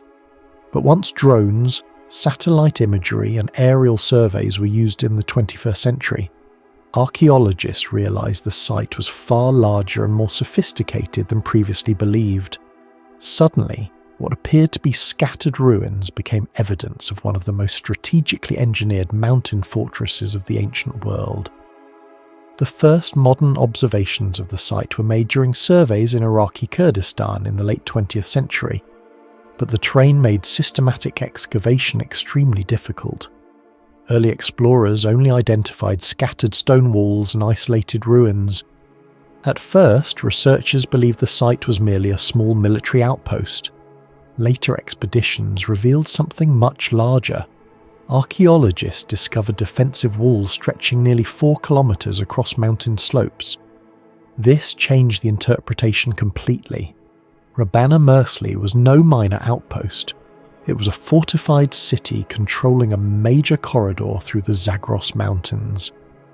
As excavations continued, researchers uncovered stair systems carved directly into bedrock, watchtowers positioned at strategic choke points, and enormous gateways designed to restrict enemy movement. Drone mapping later showed that the fortress used the natural mountain itself as part of its defense network, reducing the need for artificial walls while maximizing visibility across surrounding valleys. One of the most shocking discoveries came when researchers identified giant rock reliefs near the entrance. These carvings, likely depicting a Parthian ruler, suggested the site may have held political or ceremonial importance in addition to military value. The reliefs also proved the fortress was likely connected directly to elite Parthian authority rather than local tribal occupation. Further studies identified evidence of water management systems, reservoirs, and channels carved into rock. This discovery raised one of the greatest mysteries surrounding Rabana-Merquly. How did an ancient civilization maintain a large population on a dry mountain fortress with limited natural water access? The walls of Rabana-Merquly are among the most puzzling aspects of the site. Many sections were built directly along unstable slopes and rocky ridges. Some surviving walls still stand several meters high despite more than 2 millennia of erosion, earthquakes, and weather exposure. Modern geological analysis suggests the builders intentionally selected stable bedrock zones to anchor the walls. In several areas, the stone blocks appear fitted to irregular mountain surfaces with surprising precision. Unlike the perfectly cut polygonal stones seen at Sacsayhuaman, Rabana-Merquly relied on a hybrid system combining natural cliff formations with reinforced masonry. This allowed the fortress to absorb stress from shifting terrain more effectively than rigid wall systems. Some archaeologists compare the engineering logic to later medieval mountain fortresses, yet Rabana-Merquly predates many of them by centuries. Even more mysterious is the logistics problem. Transporting stone, tools, timber, and supplies Up steep mountain paths would have required an enormous workforce and highly organised planning. There is still no consensus on how the Parthians managed construction on such terrain without advanced lifting technology. Perhaps the greatest technical mystery is water. Rabana-Merquly sits in a region where summer temperatures can exceed 40 degrees Celsius, while rainfall remains highly seasonal.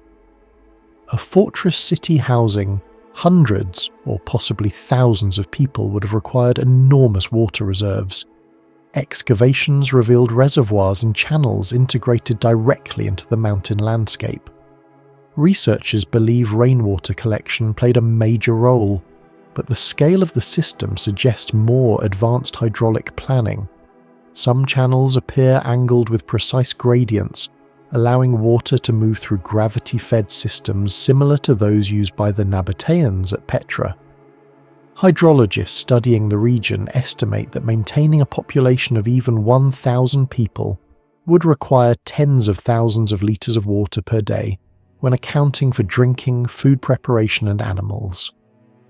The existence of such infrastructure suggests the builders understood long-term water storage, seasonal flow patterns, and possibly even methods for minimizing evaporation. What remains unexplained is how these systems were maintained on steep mountain terrain for extended periods. Some channels were cut directly into rock surfaces at elevations difficult to access even today. Near the entrance to the fortress stand enormous rock carvings etched into vertical cliff faces. These reliefs are believed to depict a ruler wearing Parthian royal attire. Their presence raises several mysteries simultaneously. First, why place ceremonial carvings in such a difficult location? Second, how were they created? The cliff faces are steep and dangerous. Creating large-scale carvings there would have required scaffolding systems, rope access, or suspended platforms. Yet almost no physical evidence of such construction methods survives. The precision of the carvings is also remarkable. Despite weathering, researchers can still identify folds in clothing, facial proportions, and symbolic royal elements. This suggests highly trained artisans working under controlled conditions in an environment where even standing safely would have been difficult. Some historians believe the relief served as psychological warfare. Anyone approaching the fortress would immediately encounter gigantic royal imagery carved into the mountain itself, reinforcing the authority of the Parthian state before invaders even reached the gates. Rabana-Merquly may not have been purely military. The fortress overlooks critical routes through the Zagros Mountains connecting Mesopotamia to the Iranian plateau. These mountain corridors were essential for trade, troop movement, and political communication across the Parthian Empire. Archaeologists believe the site may have functioned as a strategic checkpoint controlling caravans moving through the mountains. If true, Rabana-Merquly was part fortress, part administrative centre, and part logistical hub. This theory is supported by the scale of the site. The fortress covers roughly 40 hectares, far larger than many isolated military outposts. Some researchers estimate that maintaining such a complex would have required organised taxation, food distribution, and permanent administrative personnel. In this sense, Rabana-Merquly resembles ancient mountain control centres such as Masada, though its engineering approach appears even more integrated with the surrounding terrain. One of the strangest mysteries is historical silence. Despite its massive scale and strategic importance, Rabana-Merquly is barely mentioned in surviving ancient texts. No detailed historical records describe its construction, destruction, or abandonment. This absence has led to multiple theories. Some believe the fortress was abandoned gradually as trade routes shifted and Parthian power declined. Others suggest conflict with the Roman Empire may have destabilized the region. Another possibility is that the fortress simply became too expensive to maintain once centralized authority weakened. But the lack of written documentation remains deeply unusual. A fortress city with walls stretching across mountainsides should have appeared prominently in regional records. Instead, Rabana-Merquly vanished into the landscape for centuries. What do you think was the greatest mystery of Rabana-Merquly? The impossible mountain construction, the hidden water system, or the fortress disappearing from history almost completely? Share your thoughts and theories in the comments below.